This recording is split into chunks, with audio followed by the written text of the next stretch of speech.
This that carte blanche, part pump, chump, get your yard stomped. Hard lump, send me hard drunk, loaded. We out here AC with my dudes. We in the trenches. Murder Mount shit, you hear me?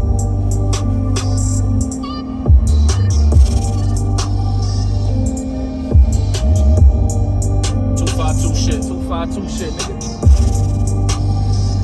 Yeah. Welcome to the mountain. If you ain't killed killers, then it really don't count. Man, what the shit about? They ain't stand on business, must have did it for the clout. Hit him in his mouth. Going there, Harlem, out really from the south.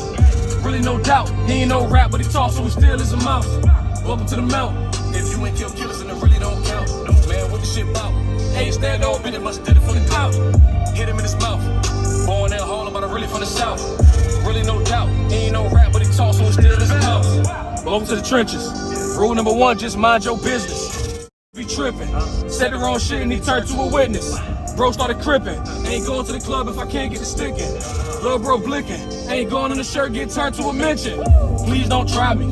If I have to, I'ma catch me a body. Bitch no golly. Only be with 12 when I ride with the shotty. Bro, do you sloppy? Tell me to play and I reply copy. Hit him in the lobby. Forgot to be with, so he almost got me. And we spinning the scat. Little boy tried to run, he got hit in his back. He ain't living his rap. Got shot in his hat, that really was cap. I seen it turn on me, couldn't believe it. I had to wipe my eyes, threw me off a little bit at first, caught me by surprise. How you love me? Wasn't around when I needed you. Me and you, when I ain't had nobody, I believed in you. Breezing through, pockets on E, but we a do. Guess this my truth for all the lies I was feeding you. Times I ain't have it, I said fuck it, I'll make a way. Nah, I ain't no hero, but you know I'm gonna save the day. What up though, nigga? Hip hop is real, we in here. Yeah, you already know, man. Bad Newz. Got these niggas in the mount. What's up? Yeah, first of all, I want to say appreciate you having us out here, man. You know what I'm saying? You already know, bro. Appreciate y'all niggas coming. You know, we haven't done like a sit down. I feel like, at least for me, man, like in a real while where, you know, I really got, you know, like usually all the conversations are about what's happening right now, this, that, and the third.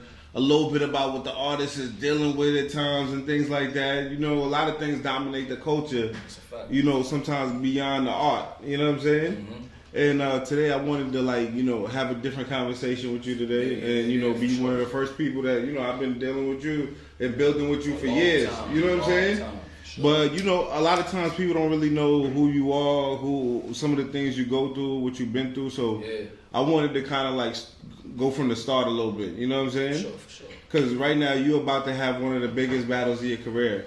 Let me tell you shit. This is the biggest battle of my career for me. And I mean, at one point it was Tay-Rock, you know, that's all y'all know and shit. But yeah, right now, for where I'm at in my career, what Geechee doing, you know what I'm saying? This is my biggest battle for me. Not for him on the other end, but for me it is. You know what I'm saying? Salute to Geechee, you know what I'm saying?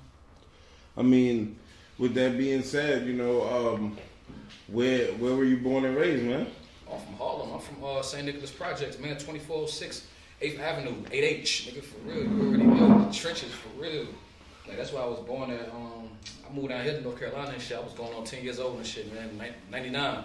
So, the first 10 years of your life, you was in New York. Yeah, man. But you know, see, niggas don't really understand. My 10 years wasn't like any ordinary 10 years. Like, you know what I'm saying? Like from 5 to 10.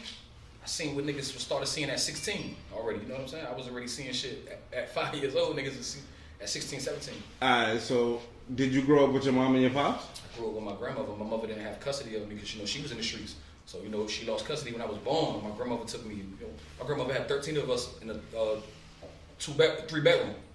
13 of y'all in 2-bedroom? In New York, 2406, 8H. So, your mom and pops wasn't in the picture? My mom's was 4 floors at top of me. I lived on the 8th floor.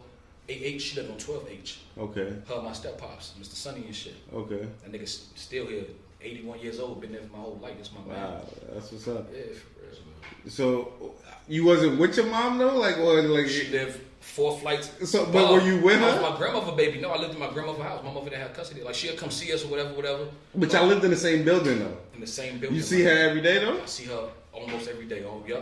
She'll see me, go give me some crabs, give me some candy, and try to, you know, butter me in. I mean, but I wasn't fucking with her. I was my grandmother, baby. You know what I'm saying? I mean, and I seen my moms do a lot of wild shit. I mean, I love my moms to death. I'm a man now, so, you know what I mean? But yeah. But eventually, I gravitated to her and shit, so I became her baby. Where was your pops at that time? Man, the story with my pops is so crazy, bro, because my real pops, I knew who he was in New York, you know what I'm saying? Like I just told y'all, Mr. Sonny was my mom's boyfriend, and he had kids with my mom's too. And you know, he was saying he was my father and shit, but it's this other nigga named Tony and shit was my father for real. That I knew he was my father in New York. Okay. But he wasn't really in the picture. He'd come through, give me $100 here, there, $300 every 2 months. He'd pop up, give me some money, and that's it. So he wasn't really I really just got back in connection with this nigga last year. Last year, bro. Damn. My real pops. Yeah. I got back connection with him last year. I had to go holler at my step pops and let him know. So he 81 years old. He been there. My mom's died 17, going on 18 years ago. He been there. He ain't even my father. He nigga never turned his back on me, bro. So you feel me? He been there forever. So I had to go have a sit down and talk to him and let him know, you know, this fool Tony hit me up. I gotta go holler at him. He like, who? He don't even remember. He like, who? I'm like, my pops. It's like, for real, man. I had to go holler at my step pop, let him know. Just like he like, so you going out there? I'm like, yeah, I'm going out there. Like this shit, real life shit. You know what I'm saying? I just really like started fucking with my pops for real like a year ago, for real. Wow. Now, going back, like, growing up in Harlem, you saying, like, between, like, when you were born, you just remember being with your grandmother. Yeah, I was with my grandmother. So you was with, like, you said 13 other siblings? Mm-hmm. How was it, like, growing up like that for you in Harlem around that time between, you know, 5 and 10 years old, around that time you out there? Every day was an adventure. Every day was exciting. It was always exciting. So many different personalities around. You know, I got so many different pieces of so many people. You know what I'm saying? Growing up like that, I don't know, bro. That was, now that I'm back think about it and shit, bro, like that was an amazing feeling. Like family is real, bro. You know what I'm saying? Family is real, bro. Definitely. Who were you surrounded by as far as your siblings, the 13 or the 12 other kids around you? My cousins, man. Long live my cousin Lil Scott, Ashanti, my sister Jazz, man, my uncles, my other cousins, my grandmother, man. Like it was a lot of us, bro. It was so That's crazy. Like my grandmother, like long live like mommy, man. She natured everybody. She like big mama for the project, you know what I'm saying? Like anybody from 1980 to 2000, you go to Harlem, St. Nick, anybody from them 20 years, if you like mention her name, they know automatically Big Mama. You know, like it's her, like she was that. At what age were you looking like, I guess, or did you realize you were like seeing things you might have not been supposed to be seeing? 5, 6 years old. 5, like what was the first thing you could say that you saw where you was like, yo, this is crazy, or that shocked you, or even made you at 5 or 6 have that thought? When I was 6, I lived with my uncle, man. My uncle Bad Newz, where I got the name from, my uncle Bad Newz, Scott. Nigga was a wild nigga in New York, man. For real, he was a real wild boy, man. You understand me? Like for real, like when I was talking to Rex, when I first met T-Rex, I was talking about my uncle. When I said my uncle's name, we was in New York. This was like 10 years ago. I was in New York. I'm like, Rex, what up? Him and Mook was out there. I'm like, yo, what's good with y'all niggas, OGs of the rap game? I'm like, yo, Rex, I'm really from here. He like, where you from? I'm like, St. Nick. I'm like, nigga, Scotty was my uncle. He looked at me, he stopped. He like, Scotty? You can pull it up right now on YouTube. It's still on YouTube. He like, Scotty from Harlem. Now you gotta cut the cameras off. We can't talk about him. He's a legend. Like Rex said that on camera. It's still on YouTube right now. You know what I'm saying? Like he was really that. But he did some wild shit one time. My uncle was a wild nigga. I love this nigga to death, but that nigga was a demon. Man, it was like Christmas. It was one year, man. I don't know. Nigga had a toothache though, bro. On my mother's soul, I dropped dead. Nigga had a toothache, bro. The nigga came in there and told my grandmother, like, Mommy, I got a toothache. Tell the kids, tell everybody keep it. It was a lot of us. Tell them keep it down. She like, okay, she come tell us keep it down, whatever. We keep it down 10, 20 minutes. You know, we kids.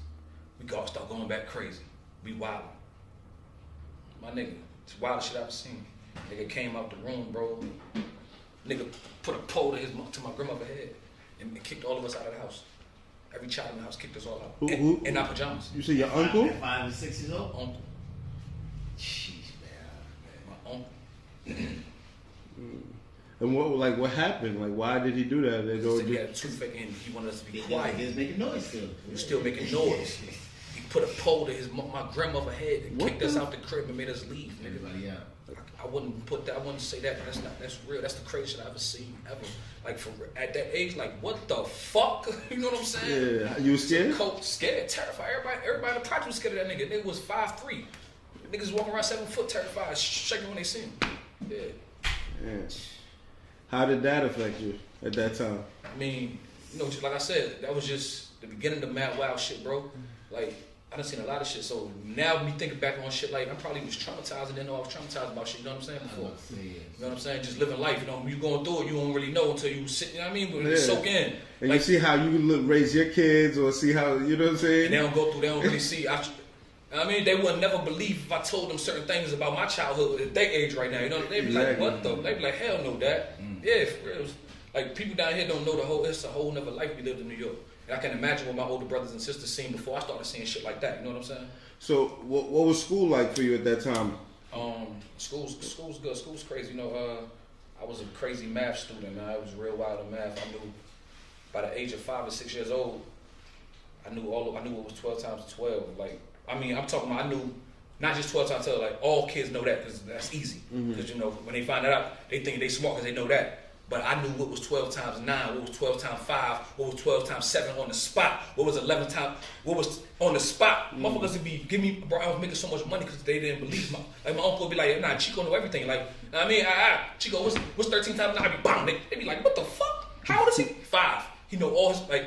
But bro, I had math down pack and shit. So by the time I was in the 3rd grade, my cousin Lil Scott and shit. He rest in peace. He started skipping school. He was ready to skip school. He like 2 years older than me and shit. He was skipping school and shit. And you know I wasn't with that type of shit. You know what I'm saying? I was still young. I was my grandmother's baby. I was bad. I was still sneaky, but I wasn't skipping school. You know what I'm saying? He like nigga skipping school. Like, but I found out he was doing that shit. He told me. He like, yeah, nigga, you gonna skip with me today, nigga? I'm like, skip school? He's like, fuck no. So I go to school. I walk off. Me and my cousin, his sister, Shanti. You know what I mean? She gonna see this and laugh. We walk off and shit. He like, yo, Chief, bitch ass nigga, pussy, he talking shit to me. I'm young boy. Like, nigga, you want to skip school? Like, I bet. So, about a week or two go through, he still starts skipping. My cousin, she's an angel, Ashanti. She skips with the nigga. Now they got me looking crazy. I'm like, so this is what we on, y'all skipping? I start skipping school 3rd grade with them. We skipped 2 months straight, non-stop. 2 months straight out of school. Acting like we going to school 3rd grade, nigga. We acting like we going to school every day. We hopping in cabs, nigga. Going to the Bronx, going to Brooklyn, going to Queen. We get in the cabs. My cousin to hop out. My cousin Scott here hop out. Walk off. Be like, hold on. I'm about to go in the crib and went for my auntie and shit. He be like before we get there, we have a special call like cuckoo. So he get to the porch. He be like cuckoo. We jump out. Take off. All day we in another barrel for 2 months every day, bro. Like we running around. What the hell was y'all doing? Just mad shit, just stealing and, you know, just running around, just being bad. Just doing mad shit in New York, just wasting time for no reason. I don't even know what the fuck we was doing. We was just doing shit, bro. So, alright. One day we get brave, my nigga, right? I went to PS92, bro. Okay. We go to the school while we skipping. We go at like 1 o'clock on some shit like they ain't seen us in a month for some change. They ain't seen us. We go to school, nigga. We sneak in, we walk in like we been there already. Everybody seeing us like, man, what y'all doing? We like, bro, it's crazy. We like superstars. And they like, yo. So this nigga I never forget, bro. I'm 7, 8 years old. Nigga named Kendall. Nigga named Kendall told on me. He went and told the principal, nigga Antoine here. Kendall the truth teller, huh? And he went and told the principal I was in the school. Nigga, the principal, the teachers, everybody came running down the hallway. We ran out of the school. Damn. Boom. That's how everything started crumbling down. We got too cocky. Then they started, they reached out to the family, told my grandmother and shit. Then one of her friends had already seen us in the projects and told her that she seen us already. So we out there one day in the projects, nigga, we cooling, trying to find something to do because we bored as shit, don't know what to do. We sitting on the benches, looking stupid. My grandmother walk out the building, she coming around the corner, she called my name. And yo, we take off, I'm like, yo, nigga, mommy. Scott like, what? Come on, beat me out. We take off, we dipping. She like, Puda. Bro, that's my word on my mother. What she call you? Puda. Okay. I heard it a mile away. Bro, a mile away, nigga. You hear me? Listen, bro. My cousins be mad. They were so mad at me, bro. Listen, bro. I'm running. I stopped them out. Tracks, like, boom. I told that was my grandmama, baby. Hey, bro, they kept running. I stopped and looked. She said, I just stopped. I said, damn. I got she seen us. I told y'all she lied. She looking dead at like, what we running to? My cousin Scott kept running. He never came home. That nigga left. Bro, the nigga was gone for like 4 or 5 days before he finally got caught by his father out there in the projects. Damn. Before Bitch got caught, Little Scott, he was gone for like 4 or 5 days. We got caught. Took us to the crib. My grandmother couldn't believe it. She called my Uncle Scott, told him like, yeah, I got the name of Skipper Sky. He like, what? He come to the crib, me and my cousin Shanti. He come to the crib, bro. This is real. I love this nigga, man. I love this nigga so. Ever whooping me, his first time ever whooping his daughter. He whooped us together. And it's the OG right now in Harlem. Yo, shouts out to my nigga Ant, man. Ant Live, man. My nigga Ant, one of his best friends, he still live in Harlem right now. He was in the bathroom with him and shit. I was like 6, 7 years old. Ant could vouch for the story sitting right there and shit. My uncle, he was like, yeah, so y'all want to skip school, right? We in the bathroom, bro. He closed the door. It's me, Ant, my cousin, and my uncle. He like, y'all want to skip school, right? She goes, what you doing out here, Chico? You skipping school? So I'm like, I'm just doing it. What regular shit. He like, nah. He like, nah. Put your pants down. Like, what? He like, put your pants down. Shh. Shanti, put your pants down. Shh. But he like, lean over on the bathtub. He like, what's going on? Nigga, bare hand. Blah! And then, blah! All you hear is, wow! Yo, someone went to work on us, boy. You hear me? First time he whooped both of us, bro. My uncle, bro. First, like, he went crazy on us, bro. That's my word. So, about 10, 20 minutes going by, he really whooping our asses, bro. For real, bro. Like, we crying like a motherfucker. I stopped and tell him, like, I had doo-doo and shit. I'm like, oh, I got doo-doo. He asked me, he like, yo, rest in peace, I love this nigga. So, nigga said, Chi, you got doo-doo? And right there, he like, what you got to do, Chi? You got regular doo-doo or raw doo-doo? I said, I do raw doo-doo. Them niggas bust out laughing. And yo, let us go, son. I got us out of there. Yeah, crazy, classic shit, nigga. I never forget that shit, nigga. My cousin's going down there and shit. So you going to school, you in New York, like, at one point, like, what's one of the craziest things that happened to you while you out there? Or was it just a smooth sailing, good childhood? Like, New York school? Yeah, nah, while you was in New York. Shout out to my niggas, man. Yo, Eric, Tyreek, Mustafa, Crack, nigga, Joey, nigga, everybody, man. Shout out to my niggas, man. Listen, bro. Nah, we wasn't regular kids, bro. You know, like, Juice, like Bishop and them. Yeah. We was dumb at 6 and 7 and 8. We was already dumb niggas. Like, we was those guys. Bro, I was already in 6, 7, and 8. Me, nigga, listen, bro. 1996, 97, when the Metro cars came out in the train stations, I was the only nigga in fucking elementary school with Metro car and a blade on me. I used to go to school with a pocket knife in the Metro car, nigga. I was the only child in the class in my gang that had it, nigga. I passed the knives out to my niggas, niggas. Come on, I passed the knives out. In second grade, I had a first, second grade. Trains, nigga. I had a knife in the Metro car at second grade, nigga. Third grade, nigga. No cap. For real. But listen, when they found out we was skipping, all that ass whooping shout out. Long story short, no, nigga. What was it called back then? BCW or some shit in New York back then? Some shit when the child care people come take the kids, whatever? Yeah, CPS? CPS. Nigga, they came knocking the door, nigga. They came knocking the door, nigga. You hear me, nigga? Came and got me, my cousin. They tried to get my big brother. He was older than all of us, nigga. He ran out of the crib on him because he looked grown already. So they didn't know he was a child. Like my brother, he's 6'6" right now. So at this time, he probably was 6'1". You know what I'm saying? He was already a tall nigga. So he answered the door like a man. When son realized what was going on, that nigga got right out of there. So they booked all of us, nigga. Listen, bro, they took us to Coney Island, nigga. I was on Coney Island for 3 months, nigga. Me and my cousins, nigga. Me and my cousin Scott Shanti, nigga, took us to Coney Island, took us for my grandmother and put us in a foster home for skipping school, nigga. How was that like, going to the foster homes? It was crazy, nigga. It was wild, nigga. See this little girl named Joy, she was deaf and shit. It was wild, bro. I remember some crazy shit, bro. This old white lady had us, bro. You know what I'm saying? It was some wild, crazy shit. We first got there and shit. My cousin was mad because I stopped when my grandmother called us and shit. So me and him ain't never bumped heads till then. We get there and shit. He had a PlayStation back then. He was spoiled. I ain't had no PlayStation, but he had his game with him. I'm playing this PlayStation while we at the foster home like the first 2 days we did. We ain't bumped heads since we got caught. He's still mad. Yo, listen, son, I'm playing PlayStation and shit. We in there. I'm in there whooping a new kid's ass. Like, yeah, nigga talk shit, you know what I'm saying? He come by. I mean, I see him and shit. I look at him. I'm like, you know, my heart start throbbing. I'm like, oh, shit. I'm saying, yeah, nigga. He come through. He snatched my controller out of my hand. Give me shit, nigga.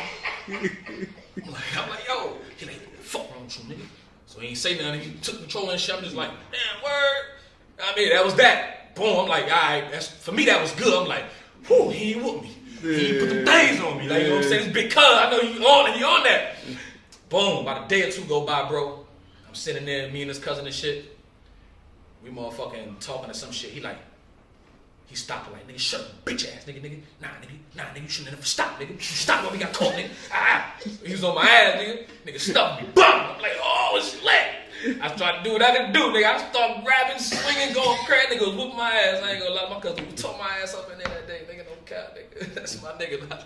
Long live LS, man. Nigga whooped my ass, though. Then we got down, got cool and shit. After that, start going to the park. Lady start giving us a little privilege. We going to the park about a month in. Here he go. He planning the breakout.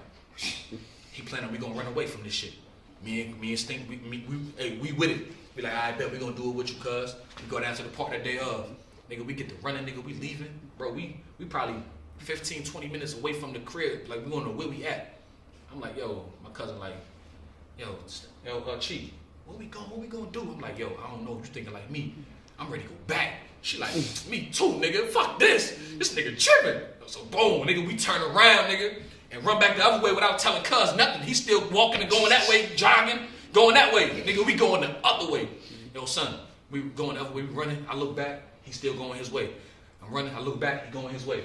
Running, I look back, that nigga just, he turned around, he's just standing in the middle on the sidewalk, just looking dead at us, running. Like, I'm like, oh, Stink, he see us. It's lit. That nigga came to the crib and got busy on my ass again. So that was like one of your first times getting into like fights and shit like that? Nah, that's with my cousin though. I've been in fights in the hood. Like I was fighting with niggas. I told you we was already fighting in the projects. Where I'm from in New York, we always was fighting. Like we always was fighting, bro. Like we was fighting every day. What made you feel like you had to carry a razor blade at 6, 7 years old? Because it was this Puerto Rican nigga that had just moved in my projects. He had moved to 2410 and shit. And the nigga had the same birthday as me, and I was mad. And we got into it and shit.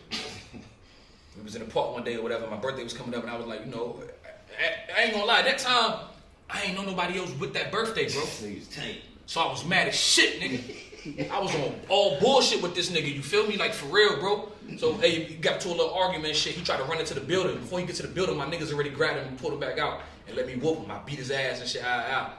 That's when they told me he had a knife. So that was my first time ever going to get a knife.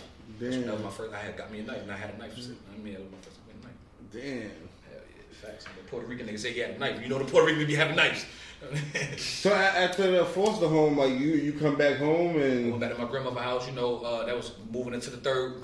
They put me to the 4th grade because I missed out of 2 months, but nigga, I caught up so quick. I told you I was so smart. You know what I mean? I caught up so quick and shit. I still went to the next grade and shit. By that time, my moms and my pops, they moved. My pops had left my mom's or whatever. They had some shit going on. He came down here to North Carolina, to Rocky Mount, because my stepdad, he originally from here. Okay. So he came back down here and shit. I'm still with my grandmother. So him, my little brother, my moms, and my sister, they all came to Rocky Mount. Me and my big brother, the one I told you answered the door that got out of there, we was like, fuck that. We not leaving Harlem. Nigga, is y'all stupid? Like, we not leaving the Jets. Like, you know what I'm saying? We not leaving. So they all left, whatever. Like, a whole school year go by. The summertime come around, my mom's is begging us to come down here and shit, to come just test it out, just come see what the South was like, you know what I'm saying? Mm-hmm. So we come down here for a summer. I came down like the summer of '98. And my first time ever eating hog chitlins, my first time eating barbecue, my first time eating red hot dogs. Like, I was a real skinny nigga in New York, bro. Like, I was like a pencil, bro. I came out here, I gained like 30 pounds over the summer. Went back to New York, they was like, what the fuck? And you know, my grandma was so big, like my grandmother was getting older, so me now knowing what was going on, because now I get the whole picture. You know, I was a youngin', I didn't understand it. My grandmother was sick. She knew she was sick, and she kind of wanted me to go with my mom. You know what I'm saying? So she was asking me, how did I like it with my mom's? I mean, I told her, I kept it real. Like, mommy, like, I think I want to go down there and live with it. I want to try it. Like, you feel me? I want to go down there and try it. July 5th, nigga. July 5th, 1999, nigga. We hopped in the goddamn bus. Me and my brother, nigga, we came down here, nigga. Me and my big brother. He stayed like 2 weeks, nigga. Bro, right there, tell you, you know my big brother, they call him Fluke Dante and shit. Came down here like 2 weeks. That was 99, nigga. He stayed for 2 weeks and went back to Harlem. He ain't been back since. I never left. Yep. Makes sense. So, what was it like when you first came out in North Carolina? First came to North Carolina and shit. It was crazy. It was way different. But I told you I came the summer before that. Okay. And the summer before that, when I came, my little brother, he already was here. And it's a nigga named, it was a nigga named Greg, nigga named Ghost and shit back in the day and shit. Know what I mean? Long live my nigga Ghost and shit. But that summer when I came out here, my brother had a bike. He had a little mountain bike. And Ghost stole his bike. My brother wasn't in New York. We was in New York. My brother, he was on a 12H with my mother and my father. He was never outside. Like, we was running the streets. He wasn't skipping, none of that. He was never doing nothing. So he wasn't on shit. So when I came out here and I found out niggas, The first week I'm here, my mom's just like, yeah, Antoine, and some boy named Gregory took Davon's bike. I'm 9. My mom's ready to tell. I'm like, word? So we in the hood, whatever. My brother showing me the ropes, because he been out there a little longer than me. You know what I mean? But I know he ain't on no hood shit. I'm out here like, let me see what's going on, you know what I'm saying? Yeah. We run into the nigga Greg or whatever, and he on my brother's bike. This is my first summer in Rocky Mountain, nigga. I see the nigga, he put the bike on the side of the house and shit, nigga goes, I go up there, I'm like, yo, bro, it's my brother's bike. He like, ugly nigga, my nigga goes, I was like, ugly ass nigga. He like, nigga, fuck you, nigga. I'm like, nigga, it's my brother bike, nigga. So we about to square up a fight. So some girl came out like, nah, girl, I told you, Greg, everyone fucking get mad over this bike. Just get on the bike back. So we never fought. We never did nothing. But I got the bike back from my brother. We got the bike back. God, that was my first summer ever here, bro. And I mean, I left, and you know, like shit like that just kind of stuck with me. I'm like, I gotta get back down into my bro. Like I just, you know what I mean, I came back. A year later, you know what I mean, next summer I came and stayed, whatever. You know what I mean? So who was you staying with in North Carolina? My mother and my father. Okay. Yeah, so my pops had already left, and then he brought my mother, my sister, and my brother down here with him.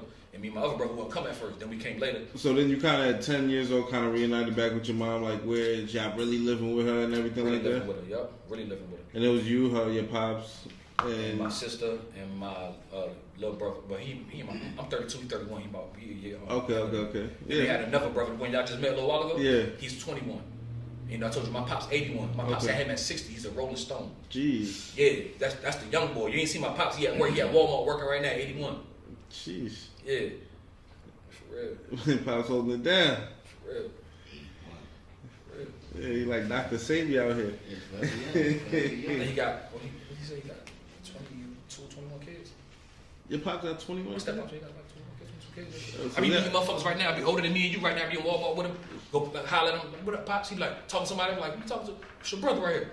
This nigga like 50 years old. My brother's my brother. You got a lot of brothers, a lot of I cousins. done met people like, bro, for real, bro, shit crazy, bro. That shit be wild, gang. Like growing up, like, you know what I'm saying? Do you feel like New York gave you an advantage coming into North Carolina? Or like that time you spent in New York and being free and wild and running around the city, getting into all that type of shit? When I moved out here, it was real slow. It was real slow. Like, I mean, like early 2099, it was real slow. You know what I'm saying? It wasn't. This shit around here turned up like throughout like 2000s. How was the adjustment for you when you know, first came out here? I was young, so I didn't have a fucking choice. You know what I'm saying? I had to adjust. Like, I'm still going to school. I don't got no say so. I'm with my moms. I got to do this shit. You know what I'm saying? So it just, I transitioned kind of easy, man. You know what I'm saying? Like I said, matter of fact, y'all just see my projects. It's two sides of the shit. It's really small. You know what I'm saying? So I've been there forever. So it was kind of easy to, you know what I mean, become one of them guys out there. You know what I'm saying? That's just, it's right there. We fucking niggas up in other hoods forever coming up right there. You know what I'm saying? So yeah, bro. It was kind of easy to adjust. I started repping Armstrong Projects when I first. That's the hood called Armstrong Projects. I've been out there repping that shit since '99. You know what I'm saying? So okay, well, what made you? You know, so what was going on around that time when you first started going out here, school and everything? You just made friends easy. Everything was cool. I made like two or three friends like that was around my age. Yeah, a couple of like when I was so nice in basketball when I first moved out here. All the older niggas found respect for me. Cause I was 9 and I was nice with the rock. And they couldn't believe my dribbles and shit. Like that's one of my big bros right there. He'll tell you, he can vouch. Like he came from Jersey the same year in '99, so he like 4 or 5 years older than me. And he witnessed like my shit was crazy. So I was the only young boy that could even play basketball with the older niggas. So that shit put my clout out there quickly. You know what I'm saying? When I got out there, like it was this little nigga from New York, out the hot sauce. That's when N1 was crazy. I was hot sauce professor in my ass. So I was on that. You know what I'm saying? So I came out here. Niggas wasn't dribbling like me in my hood, like Armstrong, you know what I'm saying? So that kind of put me ahead quicker too. And then I finally got into my first fight, like the first week or two I was out here. So that kind of put me boom too. I mean, nigga took my bag of chips at the same store I just took you to. That's the same store I just took you to, 3 O's. Yeah. Nigga took my bag of chips, was about to walk across the street and shit, came from school and shit. A couple niggas just start fucking with, you feel me? I ain't gonna say his name, my bro. I mean, about to walk across the street and shit. Bro snatched my chips. I had some barbecue Lay's chips. At the time, that was my favorite chips. Not the barbecue, though. He snatched my shit. He like, give me these shit. Why you do that? I guess because I'm the new nigga. You know what I'm Got saying? you. It was open already or not even open? I had just opened them. I had just like took one out and just first one. So boom, he did that, and whatever. Listen, these are the chips. As soon as he grabbed the chips, like he was like, give me them. Instantly, as soon as he got there with the chips, Yeah, I rebutted. I smacked the shit out of him.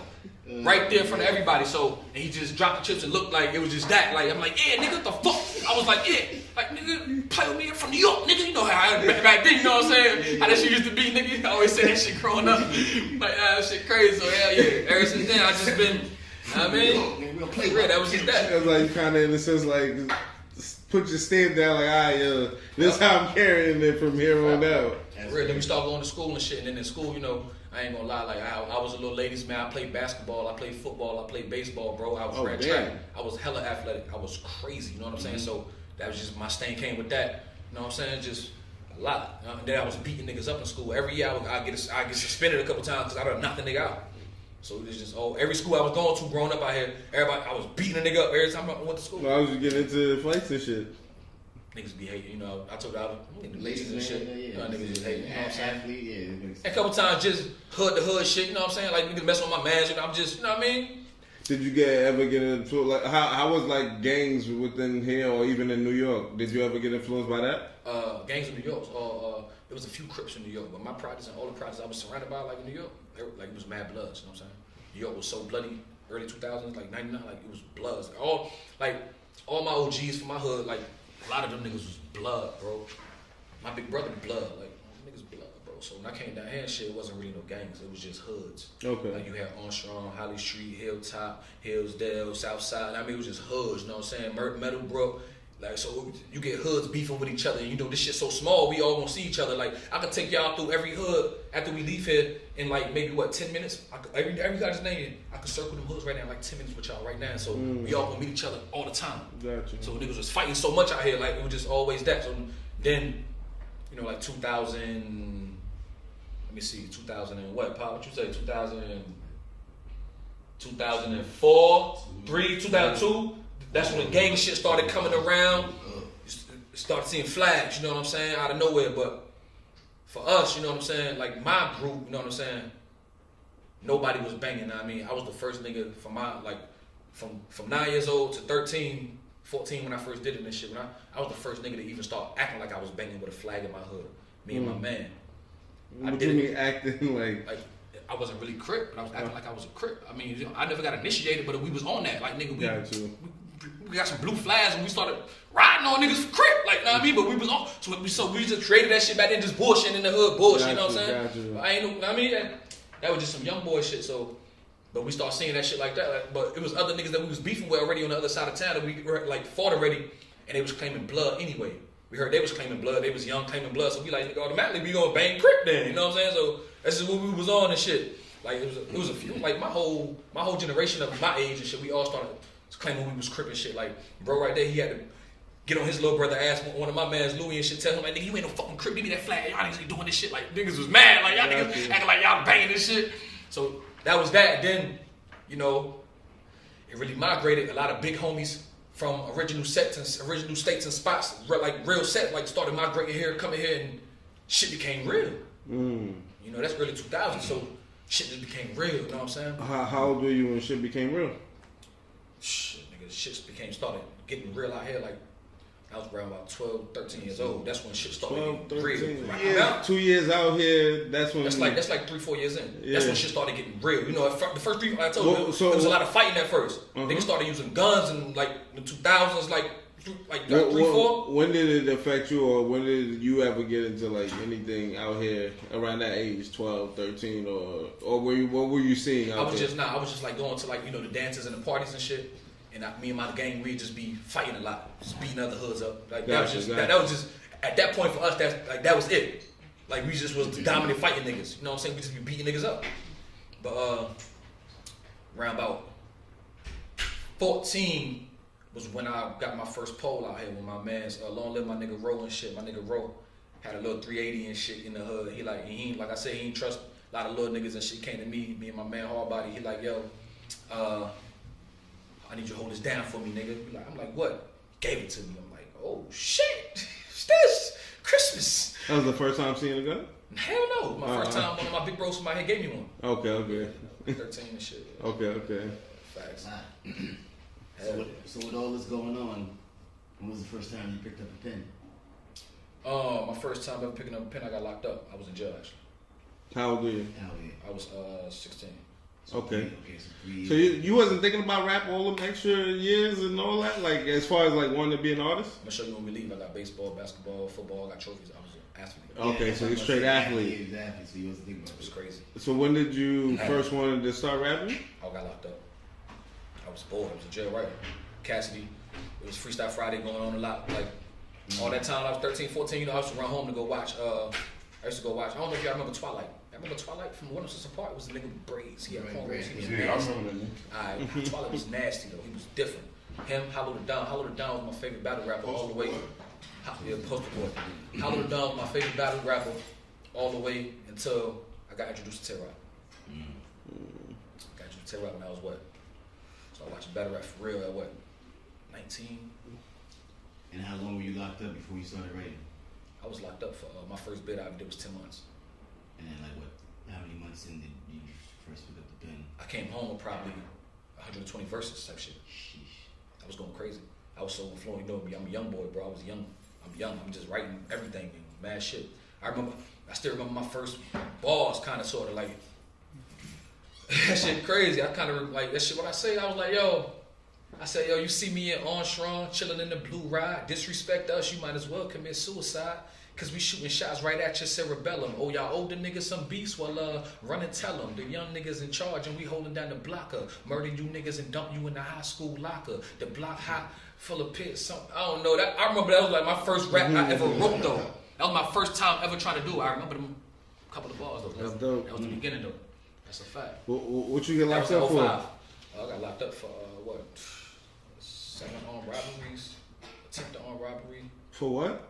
7 armed robberies. 7 armed robberies? Attempted armed robbery, first degree kidnapping, first degree burglary. That was my first bid I ever did. I was down for 10 months on that one. What the fuck? Well, how you get caught up with some shit like this? Started wilding a little bit, you know, but take it back and shit. Like I said, the 13, 14, you know, I was wilding out. At that same time, you know, my mom was fighting with cancer. While I'm going to school, being a sports star, all of this, my mom was fighting with cancer. Damn. Going like for real, from all the way from 2003. My grandmother died.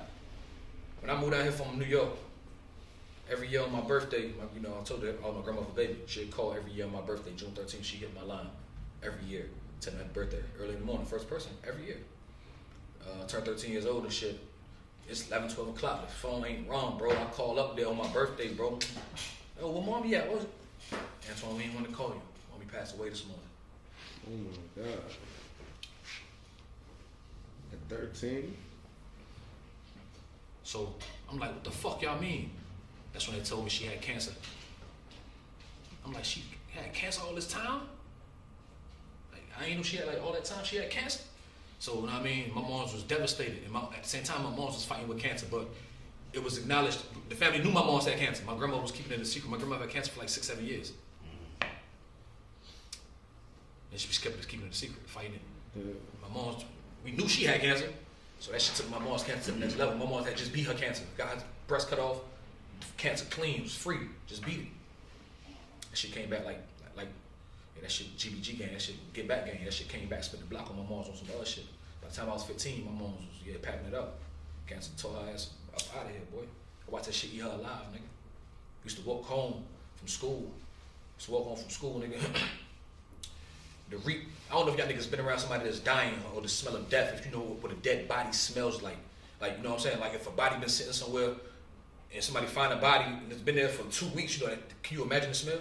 Mm. So I imagine your insides already being dead and they die and it's coming through your skin and they've been dead for months. But you know how it smelled in my house? You know how that smell, bro. That smell, like I know that smell instantly. You know what I'm saying? When I know death. I know the smell of that shit, bro. So we used to walk home from school. I had punched a nigga in the face one time. Coming home from school one day and shit. Nigga was talking about it stink, bro. You could smell my house.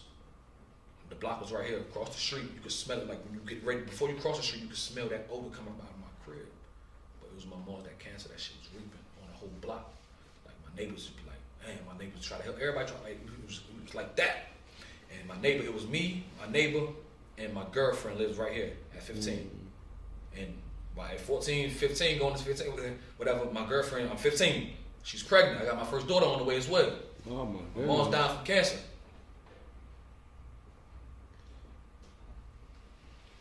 Damn, you're an athlete. You doing all that. You got a daughter on the way. At 15, And this is all before you got locked up. all before the lockup. It's at 15. I got locked up at 16. Yeah, so yeah. 15 years old. What the? I had my first. See, I posted the prom picture Yeah, the other day. I know. She's 17. My daughter looking grown. You know what I'm saying? That's 15. I'm 32, bro. You know what I'm saying? She called me like, yeah, my friends. I seen you on Bad Newz. Girl. You don't like that shit? Yeah, so Daddy young. So it's 15. Damn. So how are you coping with this, man? How you dealing with this? Dealing with it good, bro. Like I told you, like you asked me from the beginning, you could tell I've been mature for a long time. You know what I'm saying? Got you. So you know that's just God don't give you no battles that you can't. I ain't complaining. I ain't complaining, bro, at all. So yeah, I ain't complaining. It's my baby. But yeah, she. So But the thing about her is this though. I'm gonna cut you off. no, man. She was born 2 months early. She was premature. Your daughter. Yeah, my first daughter's a miracle. Yeah, she was born 2 months early. She the doctor said she wasn't gonna live, she wasn't gonna make it. It was already guaranteed. They already told us like there's no way possible. It's 99.9 chances she is going to die. This baby can't make it. Like she was 1 pound 7 ounces when she came out. She didn't come out head first. A foot came out, 2 feet. He pulled her out like a chicken, like this. For real, okay. I'm sitting in my BM and shit. She holding my hand, ripping my shit. Talking about blood, nigga. She got her nails in me, nigga. I'm bleeding, nigga. No cap. She's digging in my shit, screaming. He pulling the baby out, bro. The nurses and shit, bro. And me, bro. I'm sitting there. It's a crazy ass experience order out, my nigga. And had a big ass plastic bag knowledge on my mama grave, nigga. Nigga had a trash bag, plastic bag, nigga. Pulled out, nigga. Had it like this, bro. She like this big, bro. Had it like this, upside down, bro. Was putting her in the bag, bro. And my baby mama screaming. I'm talking about screaming, my nigga. Going crazy, boy. You hear me? All I heard was, eh. I said, nigga, that. I went crazy. I said, nigga, she alive, nigga. Nigga. I went crazy, nigga. You hear me, nigga? The nurses started screaming. Everybody in the room was crying, bro. Except for the doctor. Everybody in the room was crying, bro. Except for the doctor, bro. The nurse, oh, she alive. No, don't put her in that bag. Grabbed it. Like, get my daughter out there. Like, you feel me? They laid it down, put on 30 goddamn machines and wires, bro. I still got pictures. This shit look wild. She don't even like this. She don't want to see her picture. She don't like. She can't even bear the sight. That's crazy. You know what I mean? It looked crazy. Like you could see, she was so little and thin. Her skin, you could look at her in the incubator, bro, and you could see her organs through her skin when she was born. You could see all her shit through her body. It's just like she was see-through. That shit was wild. First 2-3 months, nigga, going up there, shit, Greenville, I'm at Rocky Mountain, Greenville, 45, 50 minutes away from where we at right now. It took me 15 years old. My baby mom's devastated. They already thought she was dead. Now she alive. 15, 1 pound, 7 ounces, you know what I'm saying? First 3 months, my baby was in the incubator in Greenville and shit. My baby mom didn't go up there. She wouldn't go see. She didn't see at all. Long story short, take a rewind back anyway. The more impact shit, skipped over something, nigga. My daughter was born October 15th, 2005. My mom's died October 21st, 2005. 6 days later, she never even seen it because my daughter was born and was shot straight to Greenville. My mom's on her deathbed. My mom's never got to see it. Cancer ate my mom's alive so bad, right? My mom's a church-going lady, church-going, God-fearing. When she finally left that bullshit alone in the streets, God-fearing lady. One day, I know the baby about to be born. I go in the crib, my mom's in hella pain. She in hella pain. I go in, I'm like, come on, mom, let's read the Bible. You feel me? Let's read the Bible. Smack the shit out of my hand. I'm gonna read that shit. I start crying. My dad like, it's real. That cancer got her. She don't mean that. Crazy. My daughter get born. So that happened. Whatever. I go back telling her like, mom, Didi about to have a baby. Oh, my grandbaby about to be born. She excited. She bring my grandbaby to me as soon as you have him. Me, nigga. My daughter get born. I leave the hospital, go home, tell my mom. So I got the picture of her. Take a picture, go tell my mom the picture, nigga. My mom ripped that shit. Said she don't want to see that shit. Cancer had her. She would never did that. You know what I'm saying? She would have never did that. Cancer. She ain't even see it. Nah, that's tough. That's tough to be going through at 15. That's crazy to be going through at 15 years old. Yeah, my daughter was in the incubator in Greenville for like 3 months. The first 3 months, my baby mom wouldn't go there. Every day I got out of school, nigga, I was the first 15. It popped my line, what I have. At 15, we got the truck I had in the hood at 15. Expedition. I was the only nigga in the hood with Expedition. And had an Explorer. Every day I leave out of school, go straight. I take that drive every day. I was right there with her every day. Every day. How was you providing? How was you able to, like, you know what I mean? I was out here in these streets too. You know, I was doing shit. I was selling a little weed and shit, you know what I'm saying?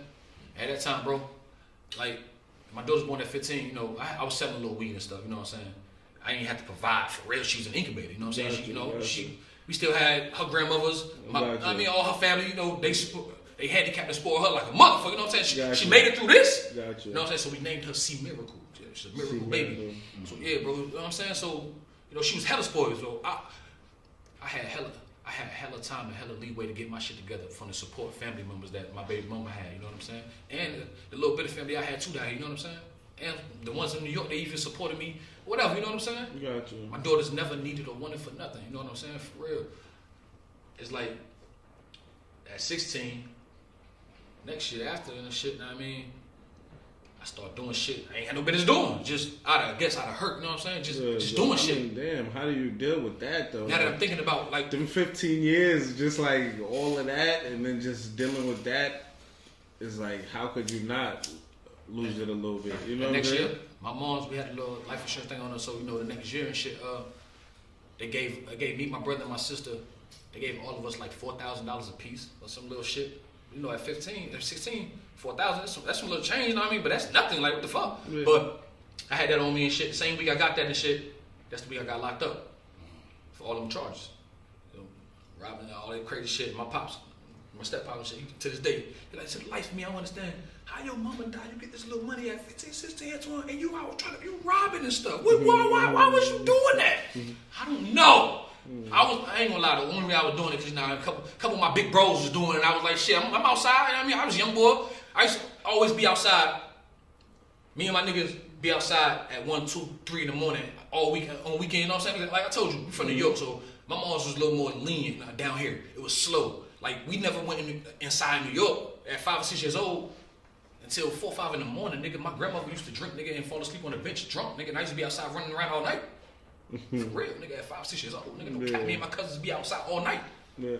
My other cousins be mad coming in and get my grandmother, Mom, you gotta stop doing this shit. The kids still out here, it's 4 o'clock in the morning. They running through the project calling out names, we all over this bitch. This before I even moved to Rocky Mount, bro. Yeah. My folks never understand that shit. That shit real. I really got 2 life stories when like me telling people. What got you into, like, you know, robbing or doing any of that type of shit? I told you, like, just seeing the big bros doing it. I just popped out with them one night, a couple nights, kept them doing it, and then we got caught. Got bullshit, got jammed up and shit. You know what I mean? Regular shit, got jammed up. How'd you feel the first time you got jammed up and you got locked up? I felt embarrassed. I felt crazy. It was a thrill. It was exciting, but it was scary. I ain't gonna lie. I was in the courtroom shaking like a fucking stripper. They read them charges. First night I got locked up, my bond was $25,000 for all them charges I had. But before that, how'd they come and get you? How'd you we was on a high-speed chase.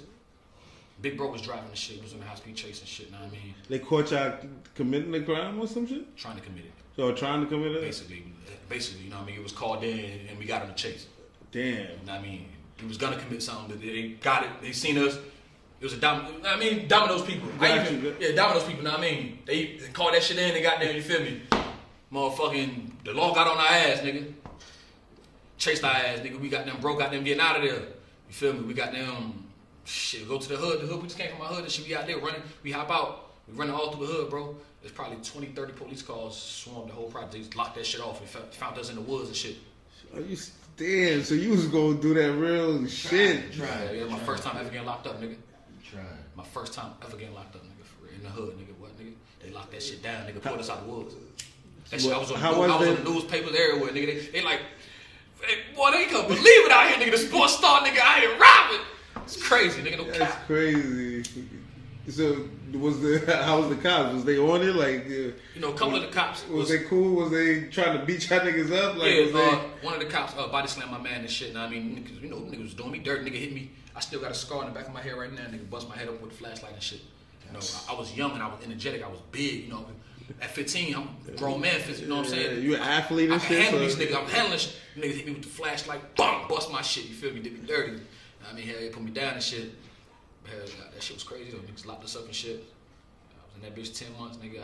I went to trial and beat my shit. You know what I mean? I went to trial.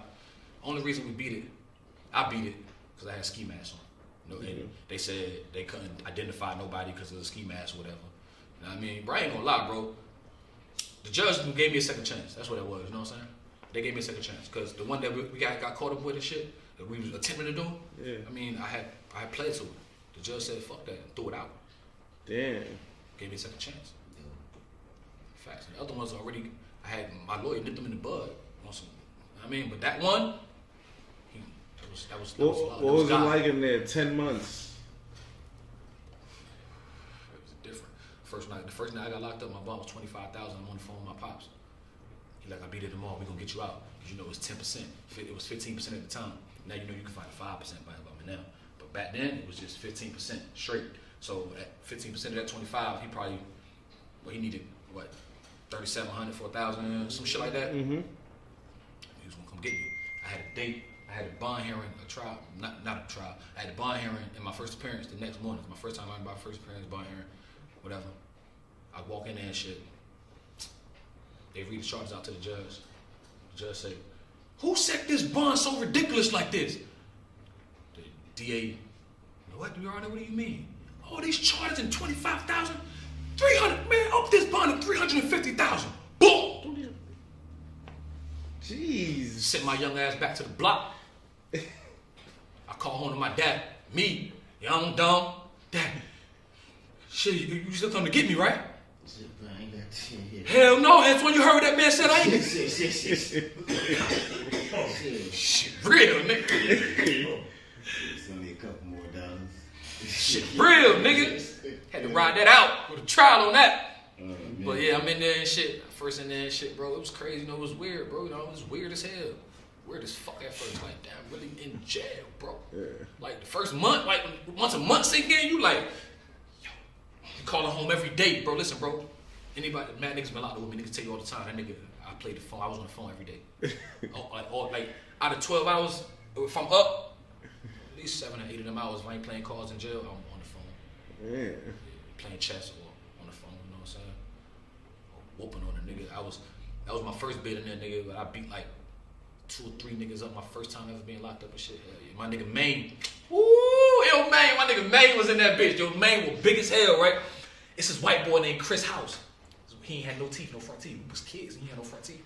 We in this bitch, white boy got no front teeth. About to get the trades my first day in there.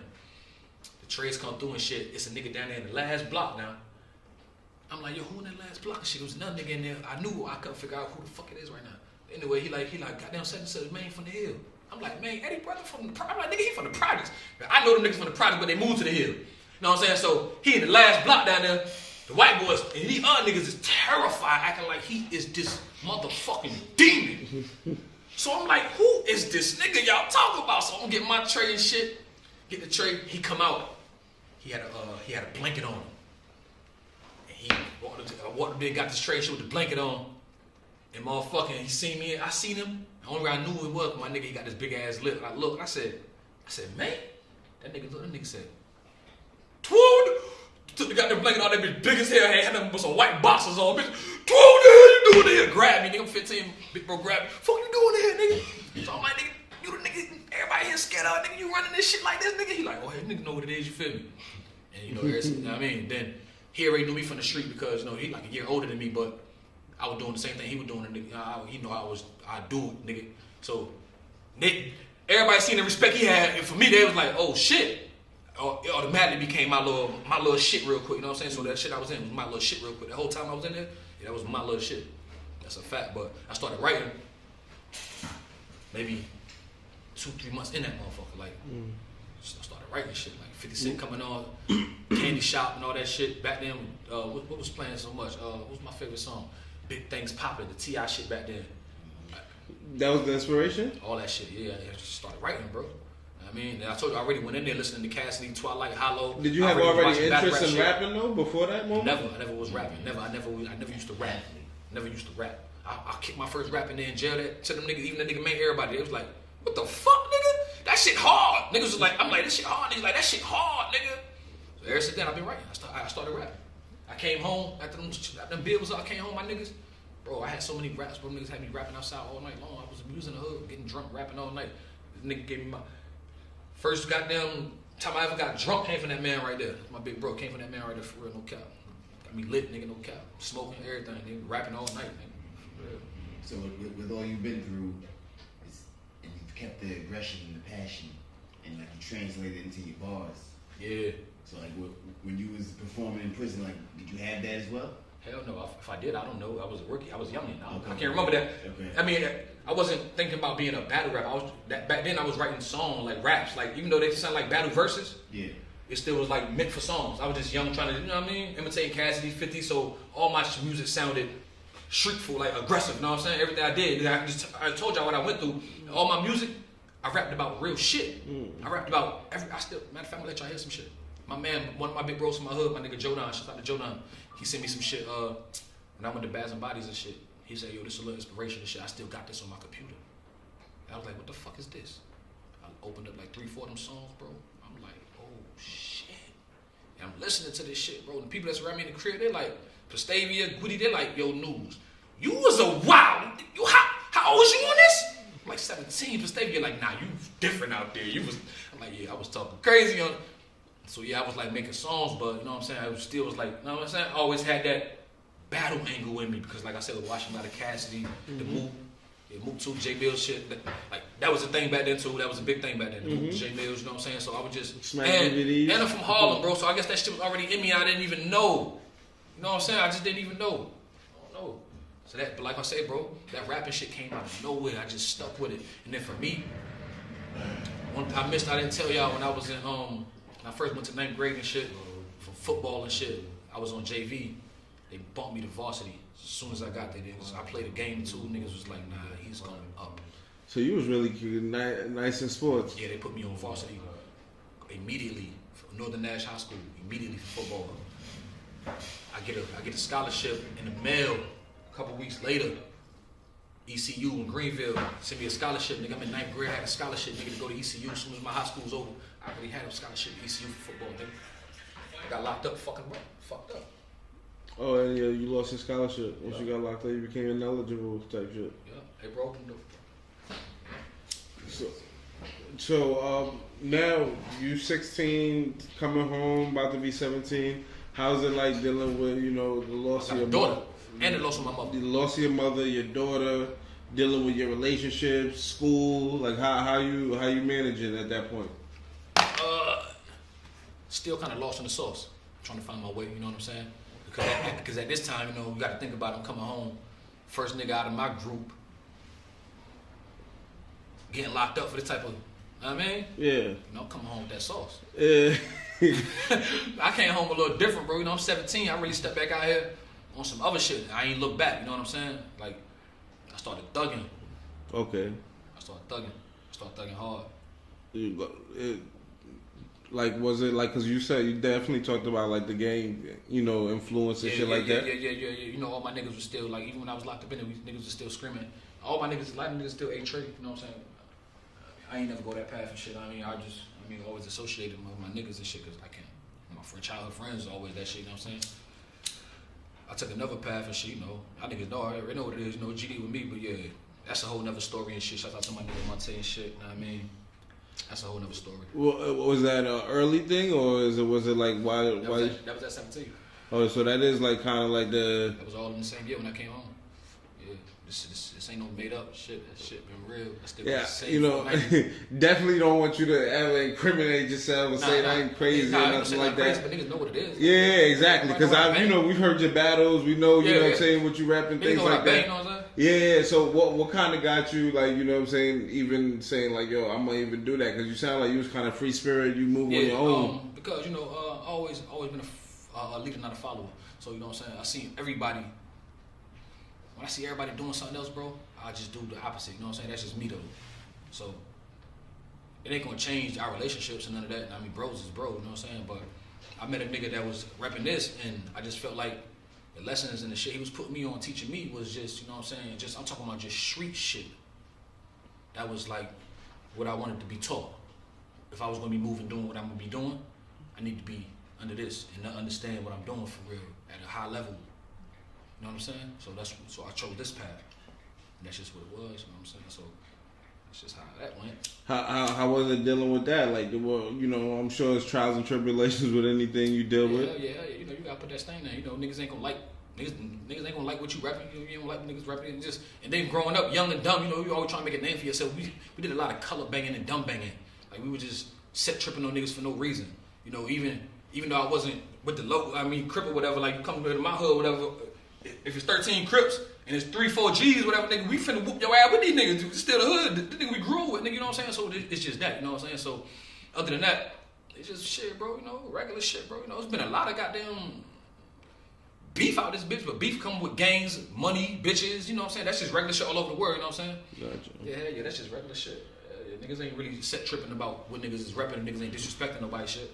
Well, when do you start taking like hip hop or rap serious, or you know what I'm saying? I always took my music serious back then. Like I said, when I came home at 17, I thought I was gonna be. I was like around here. I really was shaking shit with the music for real, but it was just local. Okay. If I would have really like stepped out back then with music, it'd be like you hear how mature my music is right now. Like I know how to do it. I'm saying like I would have been like I had let that shit die, let it go, bro. Like I was like fuck music.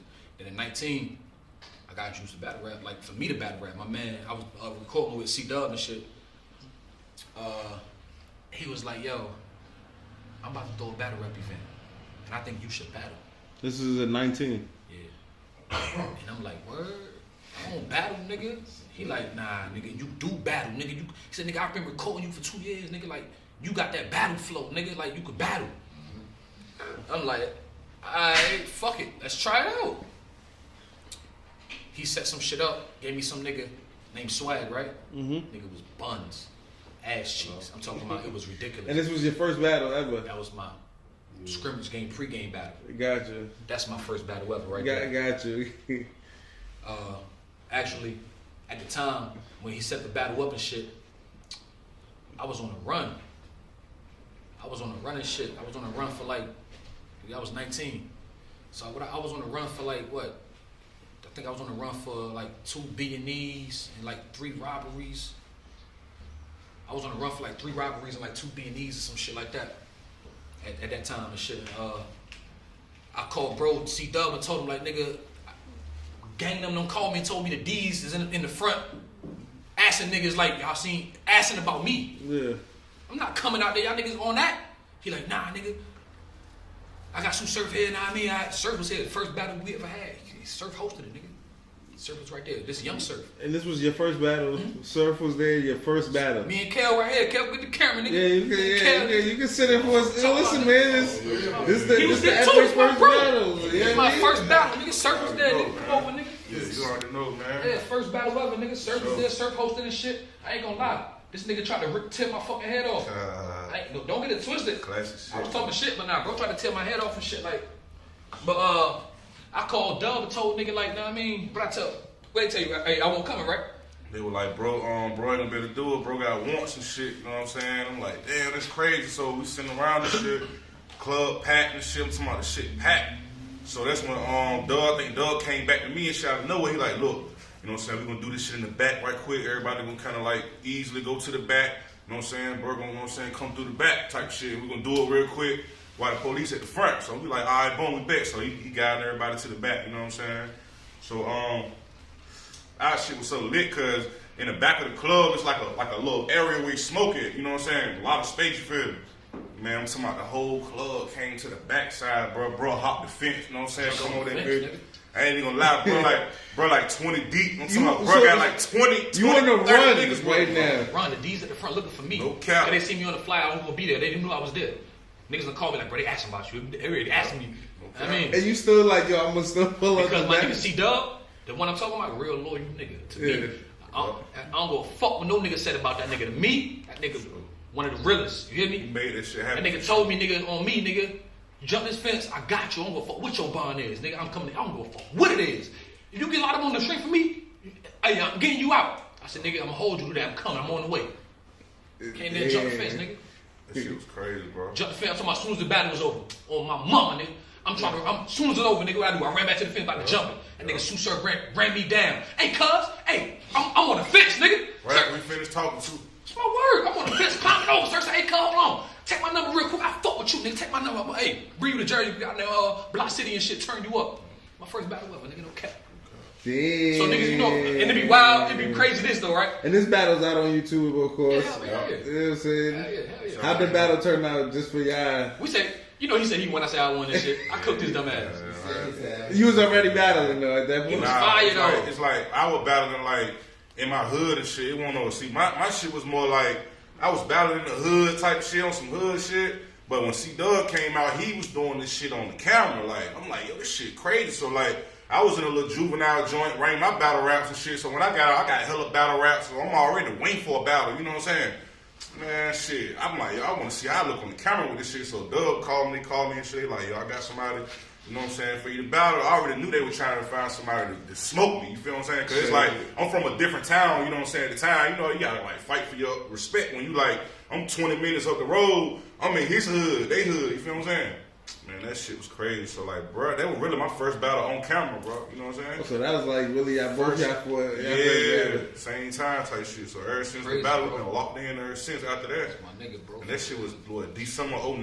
Feel me? That was 09. Yeah, I was 19. 09. And Surf hosted your first battle. Yeah, I'm surf this shit on YouTube right now. Bad Newz. So that's why the good titles, it ain't like all that, you know what I mean, affiliation over You know the what's crazy years though? and everything like that. Like You know what's crazy though, for real though?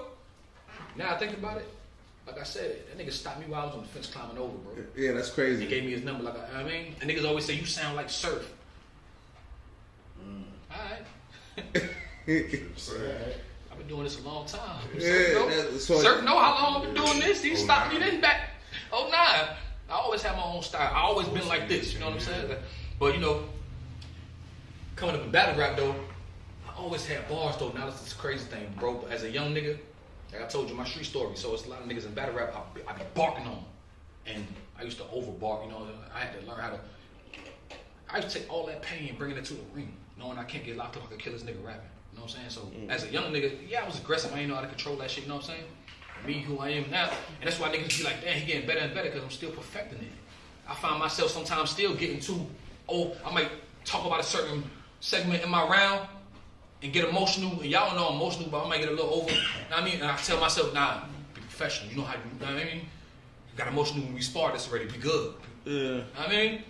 A lot of my shit be real about rapping about. Niggas just come in there and make shit up. I make shit up around about what I'm talking about. Yeah. You know what I'm saying? It's different. Yeah. Yeah, bro. You gave him the creative experience of your reality. Yeah, bro. Be different, bro. Now, you know, after that first battle, like, how do you feel, man? Like, what's going through your mind? Like, and did you, like, at that point, you knew Surf, of course, like, you knew, or... I didn't know him like that. Like, Okay, like, was you watching battle rap? I told you, listen, Yeah. this is 09. I told you Hollow was my favorite going into jail in 07. Gotcha. And that's from 106 Park. I got you. So when I came out of jail and I see Hollow was on URL, so URL, that's when I run into Tay Matter Rock. of fact, that was the first year URL, 2009 period. It is? Yeah. See what I'm saying? That's So when URL was crazy. see, I didn't even know that either. Yeah. So look, so 09. Yeah, 09 is when URL So was Surf, crazy. it wasn't even, I didn't know what the fucking Surf was. I told you, 09 when I got introduced to Tay Rock. I seen his style. I was like, yo. When I seen what Tay Rock was doing back then, like for real, as a child. I'm 19, and he was 20 then, obviously, because I think he was like a year older than me. So, I'm watching the nigga and shit, even though his rank is higher than mine, you know what I'm saying, whatever. I'm like, damn, if I'm a battle rap, I want to battle rap like that. You know what I'm saying? Like, Hollow was, I like what Hollow did, but that's more of my type of style, like how Rock do. Gotcha. You know what I'm saying? So niggas always threw me a loop with this surf shit. But I'm gonna tell you this though, bro. It lights me up in the inside because if it was a Mount Rushmore on his wall, you know Surf gonna be on it, right? Yeah. Alright, so when a nigga tell you right now, damn, now that you out there, boy, you look, I swear, I told my mom, you look like Kobe, bro. You don't believe it? You playing like Kobe, bro. Would you be mad? Hell no. So y'all wanna tell me I'm that fire? Y'all telling me every battle y'all see me, why he looking more like Surf? Y'all telling me I'm looking more godly every time? Niggas think they like tearing me down. Like, you niggas is lifting me up. Y'all telling me I'm looking like the greatest. Y'all just don't want to tell me, oh no, Newz is his own greatest. I gotta look like a no, nigga. If that's the case, you know how many niggas really want to be like Surf? I'm not, nigga. This is why I'm rising, because I'm really me. A lot of niggas can't rise because they trying to do like a nigga. No, nigga, I'm in my own fucking lane. I do my own thing. You know what I'm saying? Come on, it's a lot of respect to that nigga, bro. Do I watch his battles? Do I run home when I hear Sue Surf battle was on? Yes, the fuck I do. Yes, nigga. Tay-Rock battle. I'm running home, nigga. Chess battle. I'm running home. When Hitman and Holla drop, I watched it a week later, but when it dropped live, nigga, I still ran home to go try to catch some of it. When I can start naming niggas right now, I don't watch battles. I just told you a couple niggas where I don't know niggas. Yeah. Certain niggas you gotta watch in this sport. You know what I'm saying? Clips, I gotta go see that. What did he do? Mook versus Big K, I gotta see that. We have to see. It's certain battles I have to see. I can't sit around. Bro, you came from I got a daughter, old lady, steps. I got shit. I can't be sitting around watching y'all new niggas all the time. I gotta see the joints. I gotta see the joints. Yeah, back then, you know what I'm saying? Yeah, bro, I got other shit to do, bro. I got 2 other daughters. Text me one shoe. I got shit to do. So, after that moment, your first battle, you know what I'm saying, that experience, how you feeling? Are you even thinking like I'm still trying to battle rap? You got Surf number? Is that a third? Like, you know what I mean? Are you even thinking about battle rap, or is it like, I forgot about it until the next situation? Nah, I was thinking about it heavy.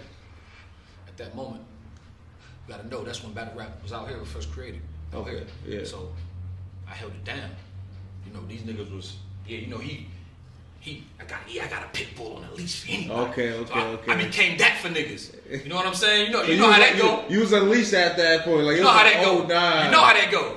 So it's just been that ever since then. You know what I'm saying? Had a little Surf cosign back then. He took me to Block City. That's when Hazy Roo had shit popping. I don't know if you remember Hazy Roo. Of course. Block City, Hazy Roo. Yeah, shout out to Hazy Roo. I mean, niggas gave me one of my first shots. Brought me up there versus Jay Swift. I came up there and fucked Jay Swift up. And that was your second battle? Yes, nigga, and they was like, yo, this nigga's nice. I did a football and basketball scheme, nigga. They was like, he schemed on teams like that, and I shook the shit. That was talked about for a while back then. That's how, after that, what niggas was talking about, that's when I got locked up again. That's when Briz came around. Okay. You got locked up as always like the same kind of situations you getting into? Yeah, I had the same. Yeah, I got locked up for what I was on the run for. Finally. Okay. I mean, finally got caught up. And how long did you do at that point? Like 6 months, 7 months, right? Yeah, like 6, 7 months. Bro, I had the free Bad Newz shirts and hoodies and shit. Yeah. What was it like going back in again? At that time, you know, I was out here. I knew the consequences come with every action a nigga make. You know what I'm saying? So at that time, you know, nigga, 2019. I'm 19, 20 years old, 21. I go in there and do time on a handstand. I be in there on the handstand for 6 months. Like, gotcha. It was nothing to me. You know what I'm saying? Okay. It's a little different. Nigga getting older, nigga gonna keep you on the jam. Every time you used to ask about me, yo, he battling? Oh, he locked up. Every time you ask about me, he's locked up. Locked up. To keep that off my name is beautiful. For real. It's always locked up. That was like the early Bad Newz. Is like he's always locked up. Always. So, your second battle, you said you basically ended up getting locked up, and then you get your second battle. Yeah, I did it and shit. Yeah, I did it. But yeah, I got locked up like afterwards. Okay, Okay. Yeah, got locked up and shit. Okay, RBC. That's when RBC, the same league me and him first battled on. RBC was like going up a little bit. Like after the Surf shit, that's when C-Dub reached out to Hitman. Got Hitman to come out here and come host the next event. Like it was like another event in between. Then he got Hitman to come for the next event. That's crazy. And I got locked up. I was locked up. Niggas had the free Bad Newz shirts and hoodies on, and that motherfucker screaming That's free crazy. me. Hitman out here in Rocky Mount. I won't even know where to be found. I'm locked up. Never met him. Never met him. Crazy. That's Briz's first battle. That's when Briz had his first battle, bro. I call home trying to get the updates. That's when niggas crazy. telling me, yo, it's a nigga named Briz Rothstein, big bro. You gotta come home. You got to come home now. It's a nigga named Briz. Damn. And this was time. And that's the Carolina. So this when T-Top was getting his butt. T-Top was out here whooping niggas. This Everybody, the whole line. So this is like kind of like the birth of the movement in this sense. Alright, listen. When we first started in North Carolina, it was 2 goats. It was really one goat. Okay. But then Top became the second goat fast. Who's the first goat? Billy Dutchess. Billy Dutchess was the first goat in Shouts out Carolina. to my cuz. Billy Dutchess. Billy fucking Dutchess, man. And it's another nigga that was doing his thing, but he just wasn't a goat. A nigga named Kenny Mack. Kenny MacGyver. Kenny Mack was. Kenny was nice and had his own money, his own swag, his own bitches, his own car. He had his own everything. He came through and did it like back then, though. You know what I'm saying? Gotcha. So, Yeah, Kenny was one of them niggas, bro, back then. Shout out to them niggas, bro. Like, and to see them niggas back then, like, damn, no shade. I always knew, like, these niggas is nice, but I could be nice. I'm nicer. Also, I always wanted to keep going and challenge myself. You know what I'm Got saying? you. So it always was a challenge for me. So you locked up. You hearing about Briz? Riggs was still. That's when Riggs. Riggs 2 was coming outside. Riggs just came outside, but Riggs wasn't Briz. Riggs was trying to get that same buzz Briz had, but he didn't have the impact Briz had. Gotcha. Briz was coming through spanking shit.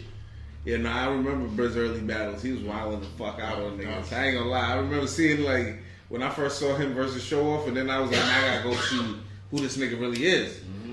And then I started watching all his older battles. I'm like, no, this nigga's like this with everybody. Now, that night in Show Off, I knew New York was in for a surprise. I said, yo, niggas ain't even know what they was. I said, yo, I done watched this nigga murder 1,000,004 niggas. Got you. And I'm the only nigga to murder him. And we in the PGs. I know he finna shake y'all niggas up in here. I know what he do. I'm the only nigga to slide through that crack.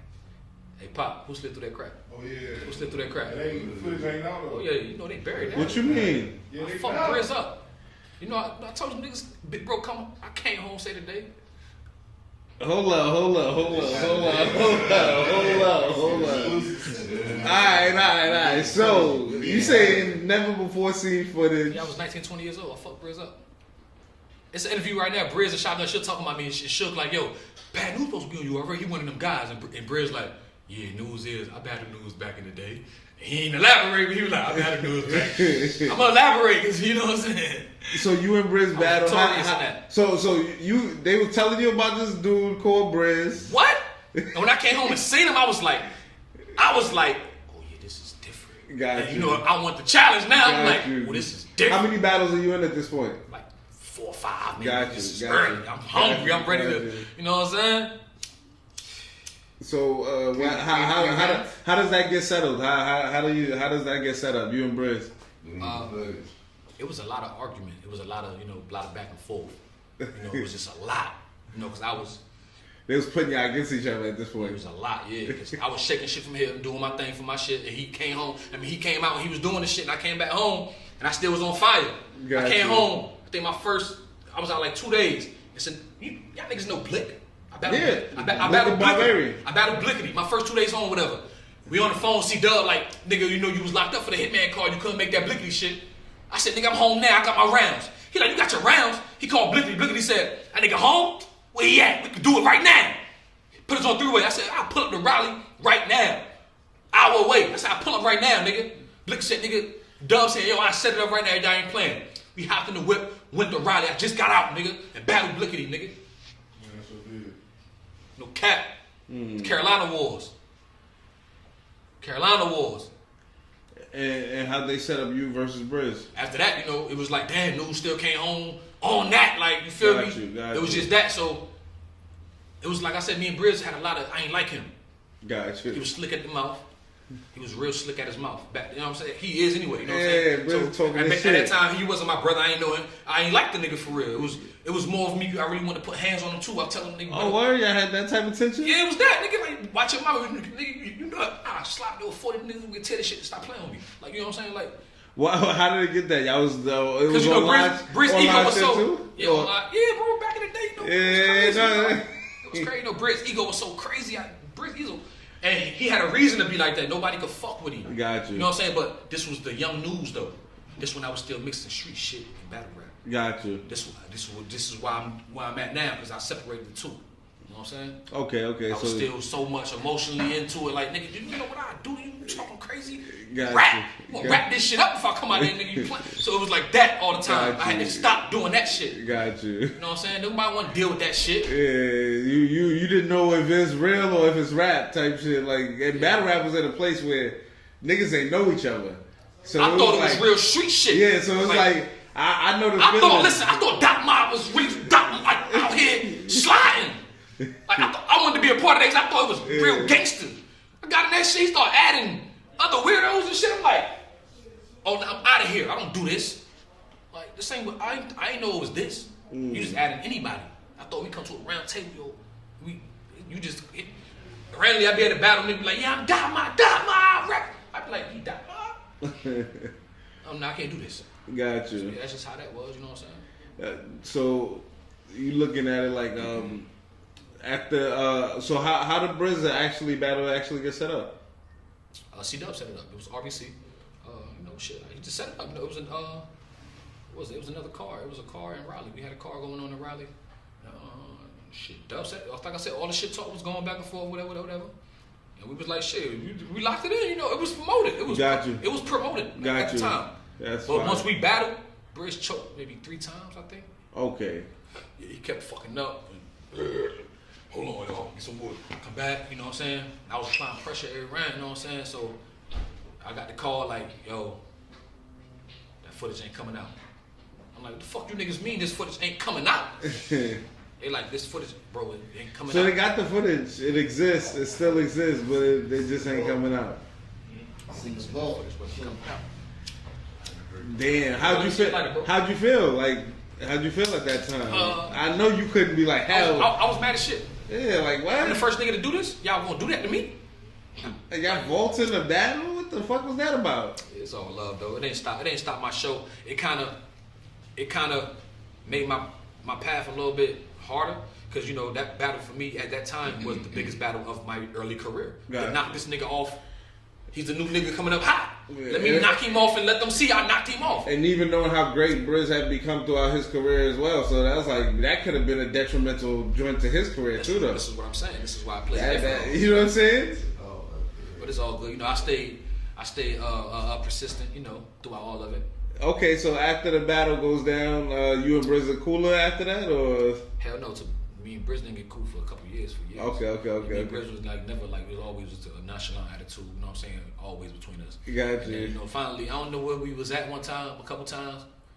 And then like, you know, conversations, you know, late nights, battle shit. You know how building go. Gotcha. And it just became that. And then I realized, he realized, you know, hey, brother. At that time too, you said T-Top was also coming up. You know, T-Top was both of our brothers in between of that. Gotcha. So, you know, okay, so T-Top was always cool. Always cool with everybody. Keeping it, you know what I mean? Yeah.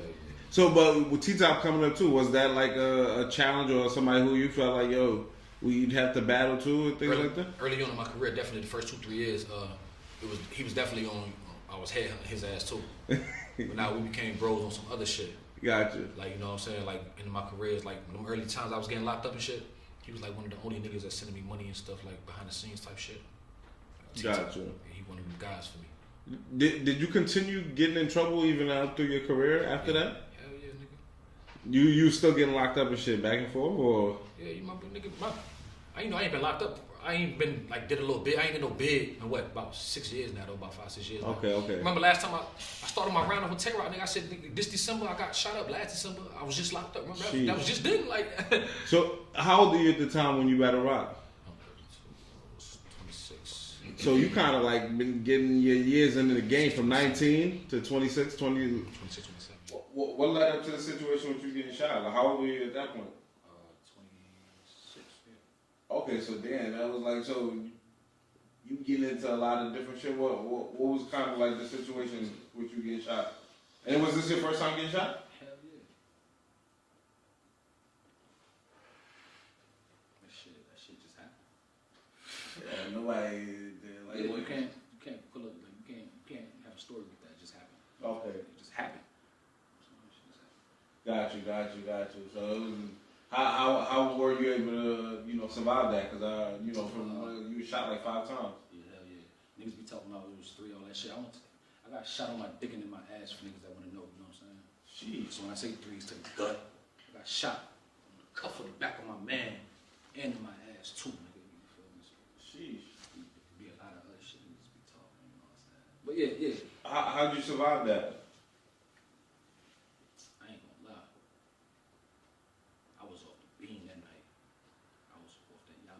Okay. Yappa had a nigga up, you know what I'm saying? Helped me stay a little focused, helped me fight through it. I believe, I already know, because I've been in like 3 other situations to where I was in a situation and the person I was with was shot. Okay. You know what I'm saying? They lived. And I was there to coach niggas through situations. Okay. So,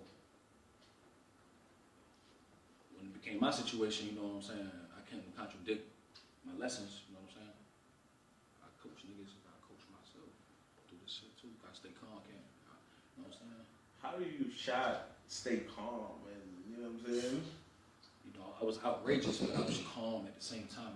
You know what I'm saying? Yeah. It's outrageous, but still calm. You know what I'm saying? Because you can't.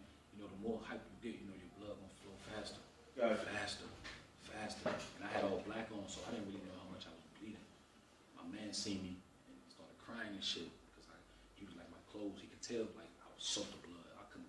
I was. You know what I'm saying? I had black on. Just. Yeah. It's just. I mean. Were you in a lot of pain at that time? Like as it was happening?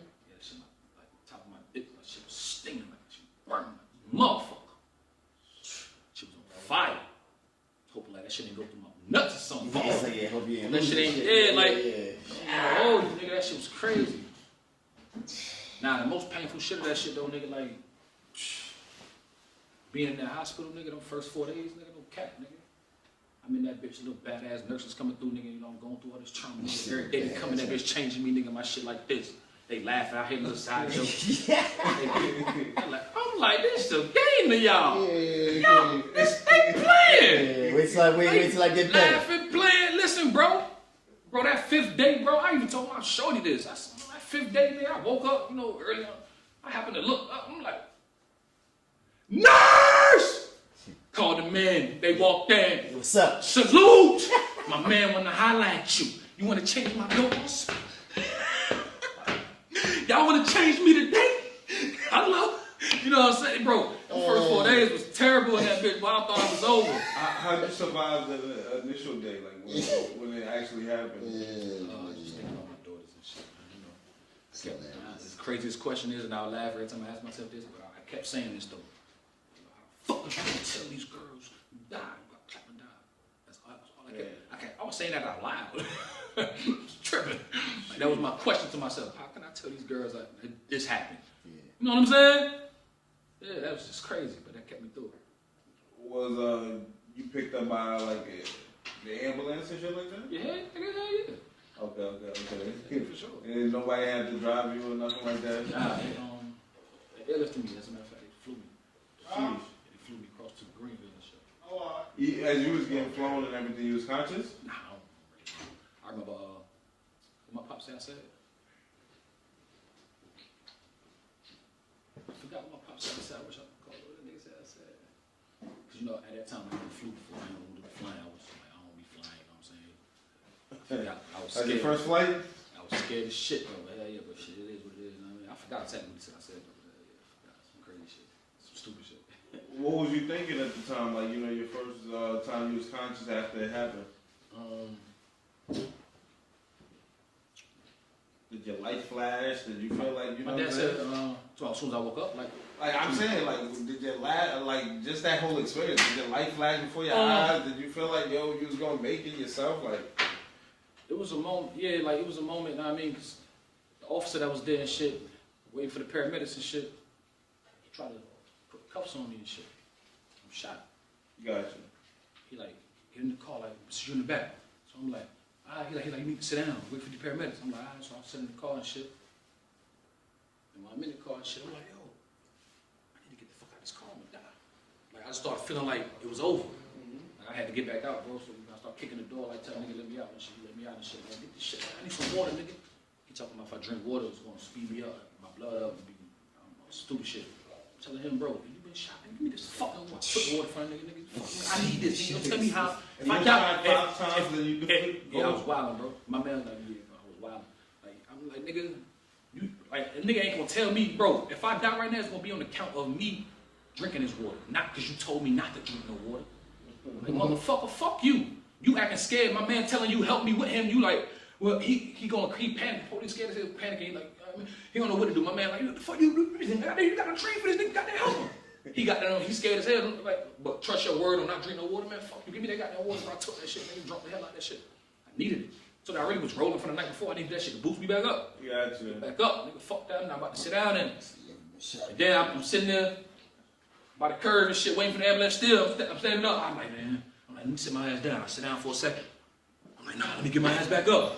Get back up. Like, I'm moving like a motherfucker, nigga, no cap. And you feel like that's what saved you? Just being calm and like being attentive. I was thinking about my daughters the whole time, but being calm, so I could think about like, damn, how the fuck I'm gonna tell this girl this shit? Fuck, I'm gonna tell this girl this shit. That's all I can think about, bro. Damn, fuck, can I tell this girl I got shot and died, bro? How? You know, that's some shit to think about. That's all I kept saying though. When you woke up in the hospital and you seen that you survived. The first time I woke up, I passed right back out though. My pop said the first time I woke up, I remember too. He said I can't jump out of bed. He just jumped out like kill him. So I jumped out of bed just screaming that shit. I tried to get up and shit hooked to me and shit like stop me. Like, that's when I passed back out. They said, oh, crazy shit. And when you woke up again. Yeah, family was there and shit. You know, kids, family, got kids coming out here sick and shit. How long was you in there? Like 6 or 7 days. Like a week. Sheesh. And you was already back home? Yeah, because I couldn't leave the top of shit, you know what I'm saying? I couldn't shit. We was trapped with the bottle a couple times. I couldn't shit and shit, you know what I'm saying? So like, you can't go home until you know you can shit. So I shit on like the 7th day and shit. And let me leave. I mean, how lucky were you? You know what I'm saying? Did you have any like major damage? Because you know, I see you battle, man. You wouldn't even think nothing ever happened to you in life. That's what you know what I'm saying? You know, some doctors told me, it was like, yo, and the nigga called me Wolverine, the doctor. He said, man, you hit like, you in here hitting like Wolverine, you hitting real fast on the inside. I'm like, word? He like, that's a great thing. He said, listen, man, I was gonna work on you, but I seen how you was hit. He said, I'm gonna keep it real. I was supposed to work on you, but I called in my buddy. He said, he's the best around here, man. I let him work on you. He said, you ain't got nothing to worry about. He did the best work on you. He said, how you look, it might be scarred or whatever, but I promise you, this is the best scar that you have to, like, this is the best scar you want. Yeah. So I'm like, all right. I mean, so yeah, I don't really, you know what I'm saying? Like, you know, I hurt sometimes, regular shit. I mean, but yeah, that should be, it might be other times I get spasms and cramps. I probably think it's another cramp, but it probably is. It's like, what it took, like one out of me, the other two are still in me. They took one out and you said you still got 2 inside of you. Yeah, like one down here, like one down, yeah, like hell yeah, it's crazy. Does it still hurt? Or Yeah, sometimes it shake a little bit. Is it, how traumatizing is that? Like going through that and just, you know what I'm saying? Because you still, you know, you're very confident, you know, you always, you know what I'm saying, in a good space, and you know what I'm saying, you're not. Yeah, I don't try to let shit traumatize me, you know what I'm saying? When you're living through shit, you ain't got time to be traumatized, you gotta get through shit, you know what I'm saying? I've always been a nigga that I stand on getting through something, you know what I'm saying? If it's there, make way, I come, I gotta get through it, bro, you know what I'm saying? So, when do you start thinking about like still like rapping and battle rap after that? After dealing with some crazy shit like that. As soon as I got out the hospital and shit, I got on my knees and I prayed. I was hurting so bad to even get down because I was stapled all the way down to my penis. I was stapled all the way down to my mans. So it was so hard to even get down and pray because I was always like this. I was hunched over because you know staples was in me. I got down there in the pain. I prayed, bro. Just told God I appreciate everything, you know what I mean? Just, you know, I just had that talk with him, you know what I'm saying? I told him what's meant for me from now on. If it's battle rap, I won't play with it no more. Like, if it's meant for me, show me battle rap is meant for me. If battle rap not meant for me, whatever my calling and my dealing is, whatever I'm supposed to do, show me what I'm supposed to do. And I ain't gonna lie. In the next 48 hours, that nigga John called and was like, yo, I know you shot, nigga, and I just told this stupid nigga that you got shot, nigga, you can't battle, nigga. But this nigga Julio Jones want to see you battle Tay-Rock so bad. I'm like, Straight. what? Julio Jones. You know, my first response is, fuck no, nigga, I'm clapped like, fuck no. Yeah. Like, what the fuck is you talking about? Y'all niggas don't care about that nigga well-being at all. Like, goddamn. Yeah. Thanks for nothing. Yeah. But then I hang up, I think about it 20, 30 minutes, you know what I'm saying? Tay-Rock. Call him back, like, I think about 20, 30 minutes, like, I thought about my prayer, bro. While I'm sitting there rolling up, I'm really kind of in my feelings, like, nigga call me talking about battling for real. And I thought about my prayer. Crazy. Wait I said, yo, I looked up like, yo, you was a funny nigga. You a funny nigga. You a funny nigga. God, bro. Prayed on it, bro. And I almost got mad at the blessing I asked for. Did you ask for it? Yeah. For real, bro. Can't make that shit up. Be careful what you ask for. And niggas see me go in that bitch and they said it was the best news they ever seen. All these years I've been battling. That battle. So Prayed on it. that was your first battle after getting shot. That's crazy. Yeah, it was like I came home. 7 days and 2 weeks after that, I battled Tay-Rock. Doctor told me, I asked the doctor, they said don't do it. They said I was going. Nigga, when I got on stage, nigga, my stomach, the shirt I had on under there had blood on it. It was bleeding. Oh my Yeah, goodness. they said it's gonna open back up. Yeah, that shit was, nigga, it was lit, nigga. That shit was bleeding. It was mad blood specks all over my shirt, nigga. Yeah, nigga, I was up there ripping that shit, ripping my goddamn stomach apart. The doctor told me don't battle yet, though. He was like, yo, it's your call, but I wouldn't do it yet. And I mean, I was telling him, he was like, what you mean battle? Like, just stand still? I said, nah. I'm like, I'm active. I said, I like to move and stuff. So, bro, you know, I was at home, bro, every day. I wouldn't sit down. I get up, do something. Yeah. I just keep doing something to make sure I was moving this motherfucker. You know what I'm saying? Like, I had to get that shit off me. It was all worth it though. Yeah, it was worth it. Fight. So, what's your mindset preparing for Rock at that point? Knowing like, damn, I just went through all of this, and now I'm about to battle Rock. And Rock was on fire at the time too. No. Rock never not really on fire, but he was especially on fire at that time. It was a good fight. I know what I had prayed about. And I just told myself I was going to take all my energy and put it towards this. Towards that battle. Towards the rest of my career. How was it preparing? Like, was you looking at this like, yo, this is the biggest battle of my career? Yeah, like, of course. It was my favorite battle rapper. I was humbled to be in front of him. You know what I'm saying? Just to him even accepting that battle for me at the time.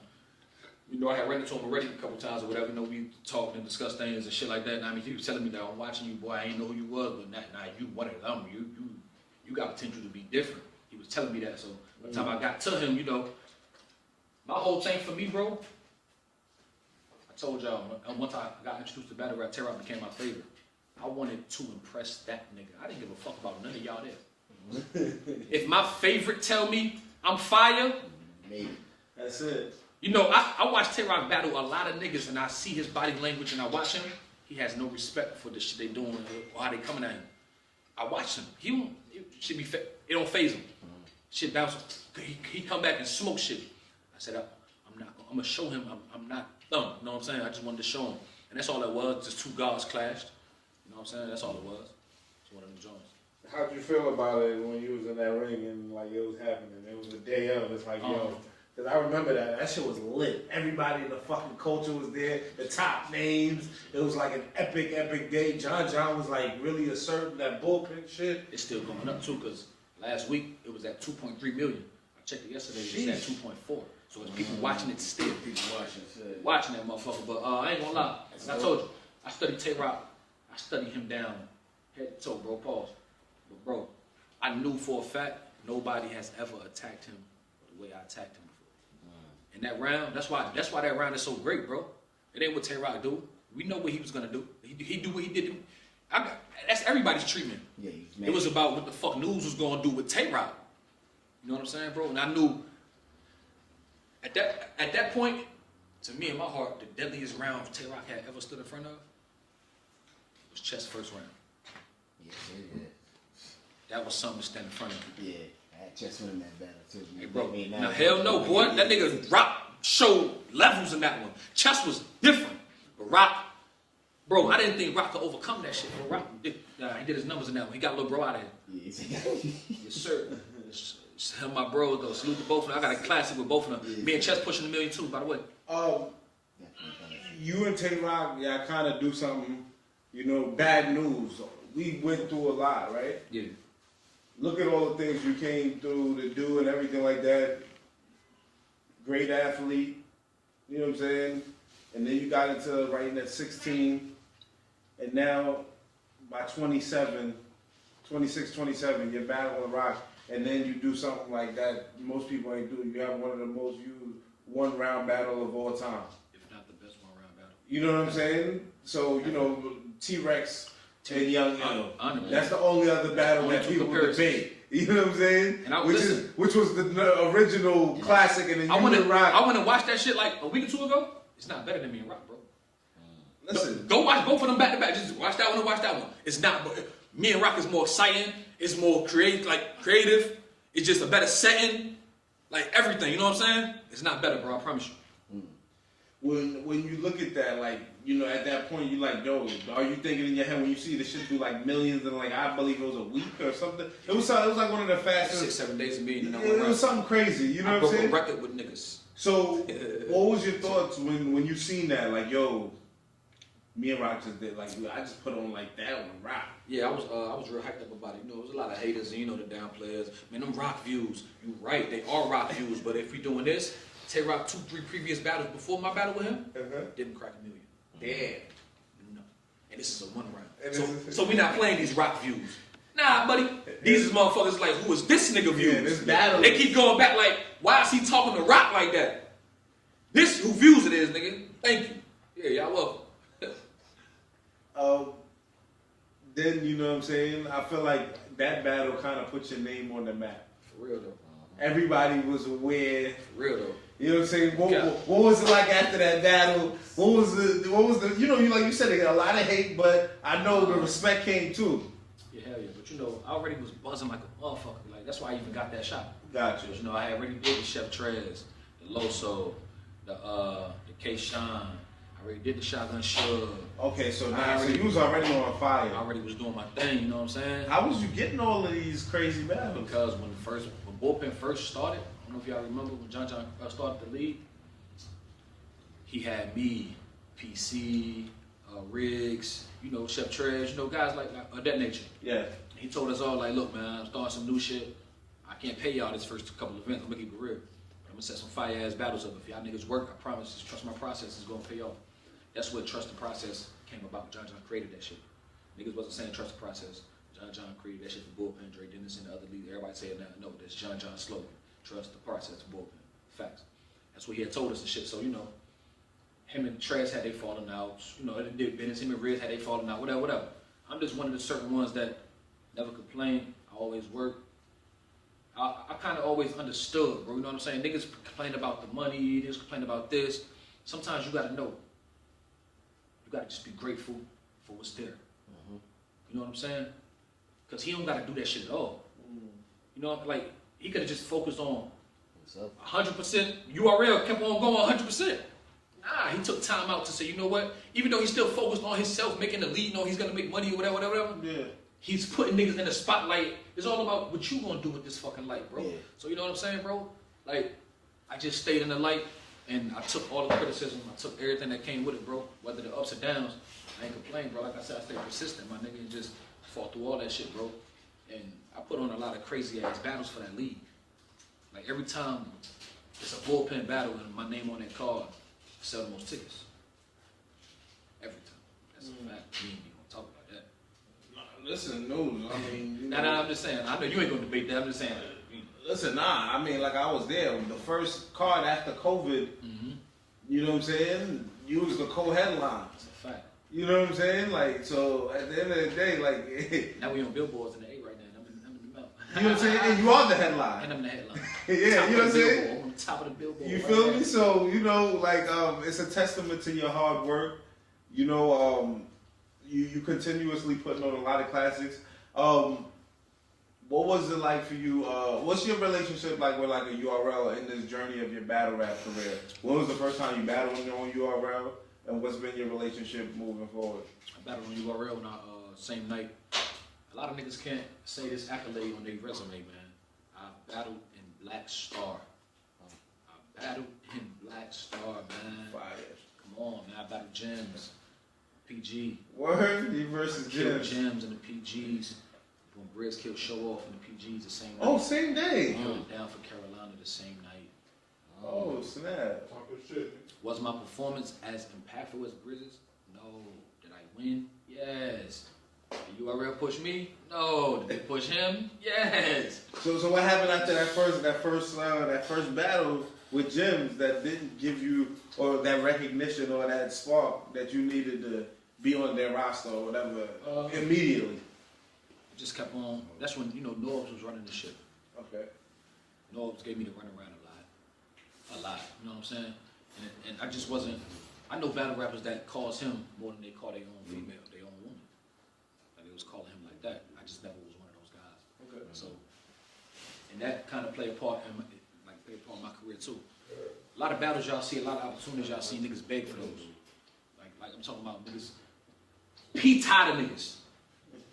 He tell me, anytime I talk to this man, I talk to P 3 times a year. Maybe because he called twice and I called once. He a vouch. He told John had told me a couple months ago, yeah, I'm talking to P about you, bro. And P say, fuck, yeah. John said, P said, he was like, yo, so what's up with you? Same people asking about URL with News. He like, shit, News don't call me. He said that's what P said. He was like, what the fuck you mean? If you want to book him, call him. He like, News, like, he don't call me. He don't fuck with me. Like, niggas call me. What? That's what John told me P told him. Because I don't call. Yeah. I'm not them niggas, bro. When it's lit and you see what I'm doing, you can call. You know, I don't want to, you know what I'm saying? Come on. If you got a spot, you got a job for me, let me know. We can work something out. Gotcha. Yeah, but I'm not going to be one of them niggas that signing no 5 contract deals, 4 contract. I don't want none of that. Book me like you book Sharon, like you book Long Live Pat State. Book me like you book them niggas. You know what I'm saying? Give me a bag, give me a contract for that, and that's what we doing. I come there for that. I'm not a URL product. I make my name from me. Gotcha. So now if I made my name from y'all, it'd be different. I didn't make my name from y'all. None of my highest view battles came from URL at all. Anytime I battled a nigga on URL, I just beat Kid Slade last February. I beat him in the low 1 round. And they pushed him. Because it was for him to cook me. They wanted to test him versus me to see. Them niggas know what the fuck I be on. Yeah. They just ain't giving me, you know what I mean? Bro, them niggas use me to test they niggas, and I mean, because them niggas know. How y'all push a nigga after I beat him and don't give me nothing? I ain't been back since. Like I lost or something. That was your last battle? Your first battle, Jim's your last battle, Kiss Lee? You already? You've had some dope battles on the URL platform. Yeah, facts. At one point, it felt like, you guys had a consistent relationship where they was bugging you. It was never consistent. It felt like it was consistent, though. I felt like we were seeing you more often. I've never been consistent on URL. Maybe it was just a tournament? Maybe so. Maybe so. We would see you kind of like more back to back and shit like that. I was just promoting a lot, you know what I'm saying? Because I had to look back in front of them at the time, but yeah, I never had a consistent year or 2 on URL like you see them niggas just pushing news, like, you know what I'm saying? And honestly, this right now will be the time them niggas shit had me on the shit right now, you know what I'm saying? You, like you said, you made your name, like, like you said, you become a household name in the game, people respect what you do. You know what I'm saying? Only a few people have done that off URL, you know what I'm saying? On that level like that, you know what I'm saying? Could we see you potentially work with them in the future? Or I'm trying to. I just, at Redemption in Atlanta, talked to Beasley, talked to Smack. Goods got on them niggas' ass. Goods got on their helmet. Goods was like, yo, he's like, Smack respectfully, you got all these widows in here, you know what I mean, battling, you know what I mean, what's up with this nigga? Why you don't, he's the hottest. Like, why you don't got him? Good just told him this at Redemption when Trez battled John. Smack told him, nah, he don't fuck with me. I fuck with News. Let's lock it in. I keep telling him to call. You got my number, call me. Nigga, when I call, you don't pick up, nigga. Call you for what, nigga? You don't pick up. You too, Beastie. Call me, nigga. I'm done calling you niggas. They don't pick the phone up. What the fuck I'm calling for, niggas? Nah, homie. This ain't that. I just keep working, bro. I move through the bullshit. I just go, bro. And I love them niggas. This is all respect. I have high respect for them niggas. So when you do get bugged, what happens? They call you? URL? Every time I got booked here, they call me. Okay. So what's the problem if y'all want to, I'm saying, call me then. Get P, whoever you call me. I mean, they never called me. Beastie or Smack never called me. P called, you know what I'm saying? Yeah. But P calls everybody. Stop playing. Yeah, nah, definitely. Niggas be capping. Beastie might call a couple of niggas, but stop playing with them. Yeah, definitely. Now, you've been building a dope, relationship with the bullpen. You know what I'm saying? You're considered a top bull. My man. Hey, listen. Gee, nigga. Don't forget the mister. Listen, man. Yeah. Pardon him. The top bull. You know what I'm saying? Nigga. Mr. Bullpen right here, we're talking to. You feel me? Like, definitely carried the bullpen on your back. Mr. Bass and Bodies. Yo, real talk. Real talk. That's, man. If you want to talk about it, whether y'all don't know who won, whether I won at the end or not, I'm carrying that motherfucker since it dropped. Facts. Every episode that dropped, I got something lit up there. Yeah, you like the menace of the group, man. Whenever the shit turn around or somebody against you, it's like everybody's scared, man. Yeah. Niggas know when them cameras off behind the scene, how I be preparing the shit I be on. Niggas know. Oh, this nigga, nigga, it's like that in here. Y'all gonna live with me for a month. Now you about to battle Geechee Gotti. It's going down.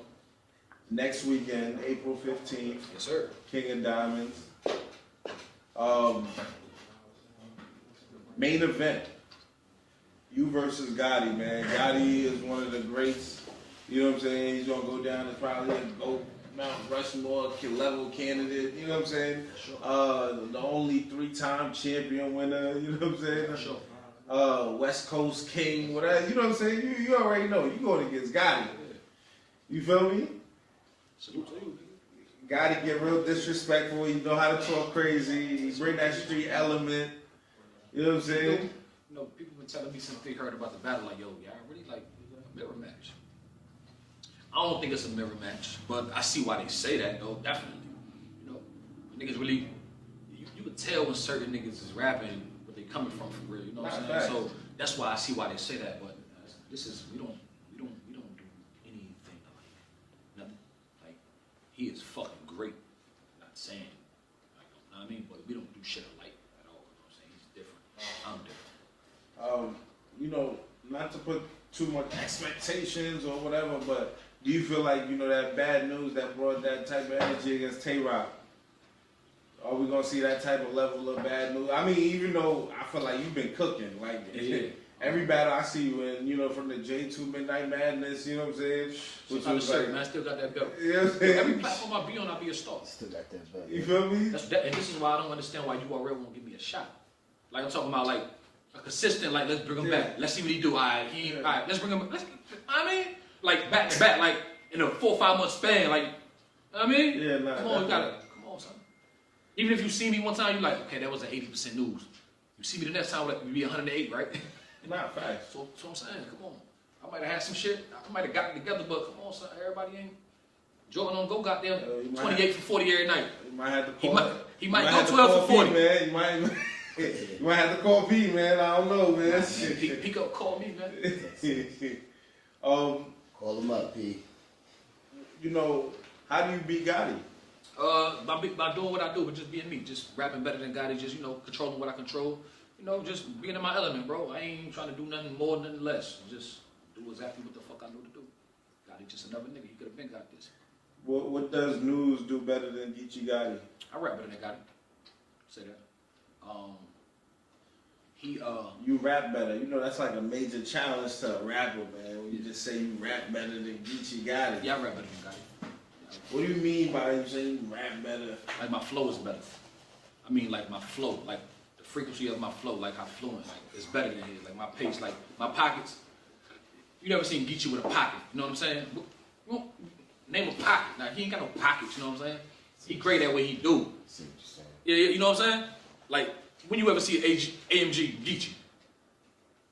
Yeah, nah, Geechee got. Nah, that's He but got that his pace. But this is why he's great, because that's not what the fuck he do.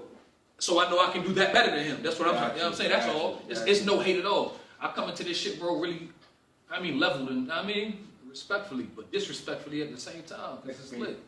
No cap. You know, Geechee, of course, is going to be, you know, he's not an easy battle, of course, and by no chance. What are you expecting for him to bring? Like, you know what I'm saying? I don't know, man. Shit. He gonna have to show me something different. Show me something different, man. I don't know. I don't expect him to bring a win. I mean, that's the last thing gonna happen, him getting the dub. Do you feel like Geechee Gotti is easier to beat now? You know what I'm saying? At this point in his career? Because, you know, I feel like, you know, Gotti's at the point now, at times, he gets the, you know, like, I guess he's climbed so high, he gets to the point where fans be trying to, you know, I guess discredit some wins or, you know, be like he lost a couple battles. How do you feel with his last battles, his last performances? You know what I'm saying? Even him losing the Truth on the tournament, so just little things like that. I'm gonna say this. Fans can't dictate how we feel as battle rappers. Okay. They can't dictate how we gonna perform. They can't dictate like nothing. All they can do is do what the fuck fans do and come in. You know what I'm saying? It's all about how we feeling, how confident, how godly, how, you know what I'm saying? It's all about, you know what I'm saying? It's all about the aura, the space that we in as people, bro. People forget like we human. So it's all about, if I had a good month, I mean, this might have been a rough month. I might not have focused on what I wanted to focus on, how I needed to focus on. Hopefully God is in a great space and he got time to focus on his focus. Because I'm focused on my focus. Or what do you say to the people that be like, you know, Gotti don't smoke news? I don't I say looked shit. at the poll, it's 70 to 23%. What poll? I just saw a poll the other day. I think Hyperboy Williams posted a poll. Me and Geechee? Yeah, You lying? yeah, For real? yeah. I can show it to you. It was a landslide? Man, send me that! Yeah, I'm about to show it to you. I'm gonna show it to you right now. Man, where them backwoods at, man? Where them woods at?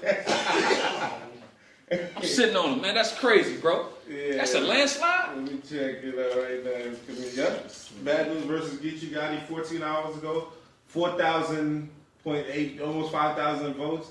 87 to 13, so it's worse now. It's worse now. So, Send me that. you know. Somebody, you know, comments, Bad Newz could You beat wanna work. Geechee, don't be surprised. I don't care about them comments. That shit can't change nothing. Okay. That shit ain't it can't do nothing for me. It can't help me. Them motherfuckers cannot help me, bro. I got the demon cut. I got a demon crip on me.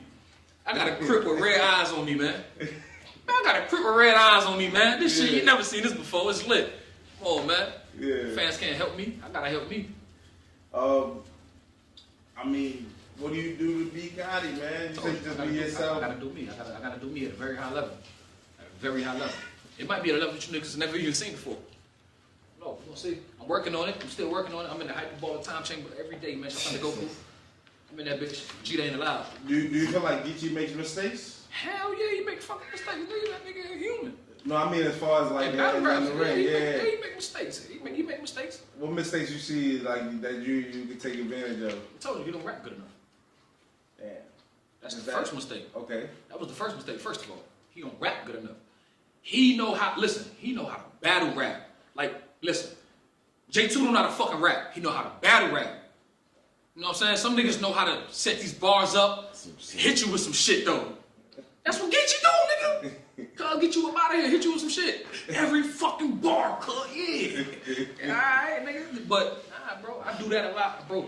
Lately, especially now, since I done slowed my pace down, like letting people like really letting shit sit and sink so people can like, you know what I mean, enjoy what I'm doing. Bro, niggas been catching my shit every fucking bar lately too. Like it ain't no fucking lines off. Everything makes sense, connect in the way, like everything and it hits. It ain't like, bro, I ain't seen no round for me and like I don't know how many battles with drop spots. Like, you know what I'm saying? Like my rounds be exciting, bro. Now I've been watching like some of my old battles and be like, damn, I had a couple drop spots right there, you know what I'm saying? Drop spell. I've been watching my shits lately and I haven't seen that at all. Like, you know what I'm saying? Like, damn. Even if I lost you for 7 seconds, bro, watch this. Come here. You know what I'm saying? I got you. Like, it's right back to it. Like, it's a lot to deal What's with. the example you want to set for this? Like, you know what I'm saying? Like, is it like, yo, I just want to have a classic. I want to body Gotti. I want to just, you know, I just want to make it a good battle. I'm trying to get him out of here. Like, well, you know, top bullshit. I want to show him like, yo, he's really in my crib. Like, well, what's the? I'm gonna say this. I don't know if this is gonna happen, right? Mm-hmm. I don't know if this is gonna happen. I want to 30 pack that nigga. That's what I want. I want a 30. I want to do it filthy, and I want him to be great. I don't want him to be lackluster. I want him to be. If I'm saying he can't rap, I want him to rap. I want him to maybe be like, damn, he rapped. I killed him. You know what I'm saying? I want it to be that type of battle. You know what I'm saying? Yeah. That's always turned out to be a good battle to watch. Yeah. So Geechee, you gotta make sure he's 100% or he's out of here. 100 ain't enough. Damn. 100 ain't enough. Nah. It's lit. Geechee Gotti coming to see the top bull. You know what I'm saying? What does that mean to you?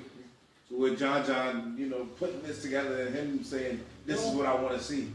It's respectfully, but it don't really mean shit. They all gotta come see me. It's just Gotcha. Geechee, Shug been there, K-Shine been there, Rap been there. Gotcha. They all come.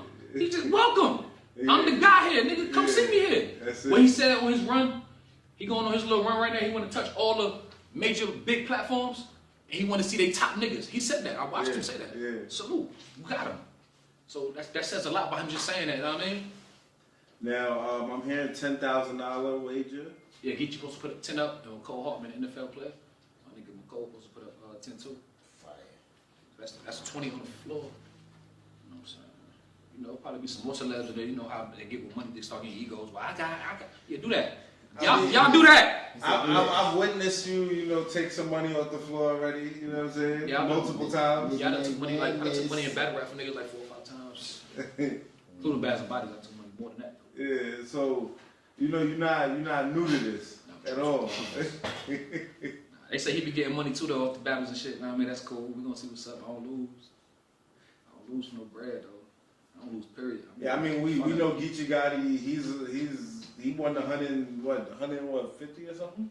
Nigga, if I was in that battle, no, he didn't. Rum won that. He split it with him. Yeah, they split it. Okay, yeah. He lost that. That was me when he got no money. He came up off of L, nigga. He different. He said he ain't got no money. You would have JC'd him? Nah, hell nah. I ain't saying it like that, but I'm saying like it wouldn't have been no 75 though. Yeah, you gave him a little something, but not 75. That's on me. I'm gonna keep it real with you, folks. Like, if I'm in there with Geechee and it's 150 on the floor, bro, and they got 150 for real, and me and him put up a fucking class, like it's really that? Nah, that's what it was. But okay, so listen, but me and him ain't rum though. Oh no, you're right. Yeah. Bro, if it was me and I walked out of there and we put that on, and I know he gotta eat, he definitely give him the 20 ball. That's just off me, off the shrink from my heart. Yeah. I would have gave nigga 20.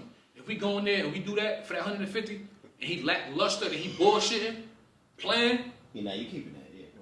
I'll probably give him 5 rap songs. I mean, good shit, nigga. Like, you know what I'm saying? That's just being real. Like, I ain't gonna send you home with nothing. I got a lot. We did this. Yeah, but you ain't turned up. You lost. If you turned up losing fashion, nigga, you gonna eat, nigga. We gonna eat together. If it's like that much money, bro, come on, bro. That's right. Hey, Whether you my man or not. Got you. I mean, well, not everybody is willing to do that. I know how it is when a nigga come in there and we bump heads for all 3 rounds and I get you by that skin of your teeth. I know how that could feel. So come on, I got 100, bro. Come on, bro. Take that, bro. Feed your fan up. Come on, bro. I'm lit. Come on, bro. So I take 130. I ain't mad at that. 130 good. I definitely would have gave like one of my ops that came with like if that was me and Tay Rock in that battle and they said I won that 1 round and it was 150, I probably would have gave him the 50 though. So like me and Tay Rock and how I felt like my favorite, I probably would have gave him that 50 and left with that 100. Now we talking 20,000. You versus Geechee.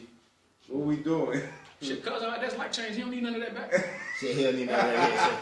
He's like, Geechee, you bossed up. You got it. Good. I'm gonna go ahead and hold this whole. You got that EFG, all that good shit. Nah. I'm gonna go ahead and hold all this. So Geechee got So what's the stipulations? 230 grace period. That's it. Judges. Yeah, definitely gotta be some judges. I don't know who the judges is gonna be. You know, it's dope. I mean, at the end of the day, it's McCole and Geechee money, so whatever they feel comfortable. I don't have to say so. I just come to rap. Gotcha. I just come to do what I do, bro. That's it, bro. Geechee feel like he confident enough. If what I do can't fuck with him, he put 10,000 on that. Salute. Yeah, definitely. I was there when you bet Twerk too. You in battle. Salute. You know what I'm saying? I remember. It was like that. Even then, like you the underdog a lot of times in these situations, going against the big dogs in the game. Listen, too. bro, You know what I'm saying, bro? If me and Twerk would have battled anywhere else, right, and not in New Jersey, not right there with NY right there, let John or you, or just a couple people that wasn't gonna be so biased towards me there. That battle would even look different on camera. Yeah. It was held back reactions. Drake didn't send it the whole time while I'm rapping like this. Like I ain't said nothing, bro. The whole 3 rounds like that was crazy. I'm looking at Drake, bro. I'm like, damn, Drake's like that. Like that shit really fucks up the other person. Like if they got them going crazy area, the ball for him and Wall grabbing niggas and cause his manager, it looked like that. Yeah. So if you ain't really listening, it's gonna look like your Twerk just dominated this. No, he didn't, bro. Nigga, in this ring you my idol. But tonight, my nigga, I'm something right. This Bad Newz written all over this hammer. That's the done title.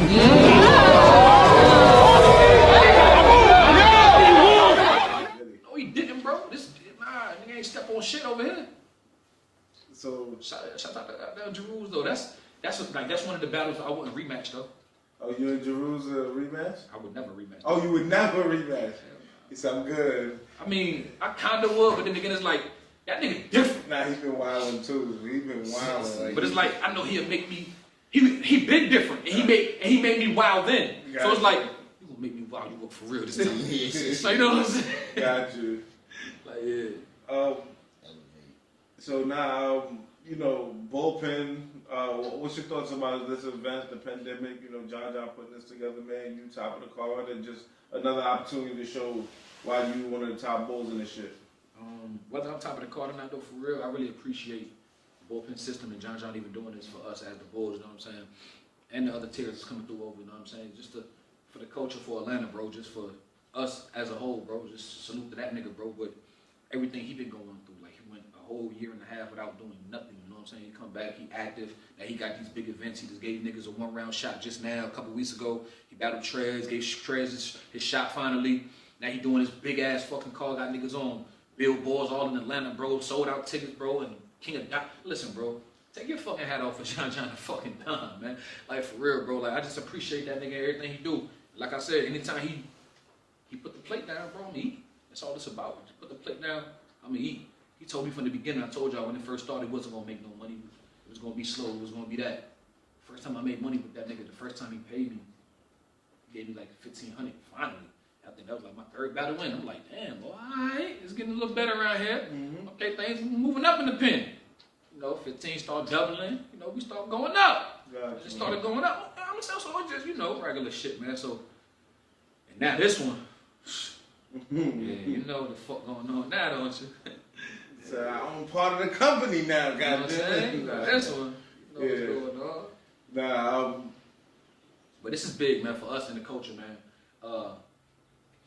This battle, personally, me and Geechee, Clone and Av, oh man. and Hustle and Loso, these three battles in particular can be culture shifters, if you know what I mean. agree. You know what I'm saying? Yep.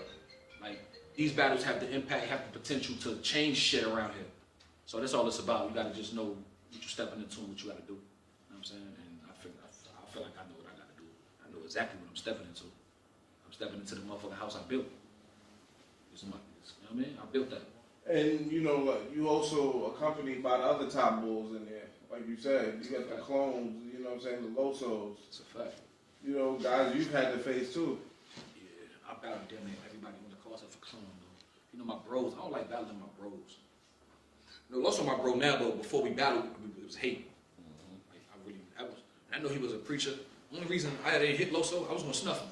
And I'm like, I'd make me look weak. Even if he turned up and beat my ass, right? Just a nigga hitting Loso and knowing that he ain't. It's like, nigga, why you hit that man? That's the only reason I ain't hit him, you know what I'm saying? Not that I could beat him or not, he might just knock me the fuck out. But just, why you do that? Like, What he do? when he first came to bullpen? Yeah. No, it was different. His attitude was wild. It's just like, Because you know he came through killing niggas.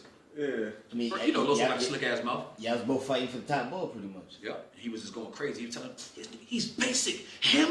John, ready to put all this money. Him? He was just always, I was like, nigga, who the fuck is you? Like, you know, at that time we didn't even know him at all for real. Like, he was just talking crazy, like, you know what I'm saying? Yeah. It was crazy. Loso, hey, but he brought that dog out of me, like, Yeah. that was just lessons, and you know what I mean? To know not to get too personal. Don't get, I mean, it's still business. Fine. That's it. Now, what you think about the Loso Hustle battle?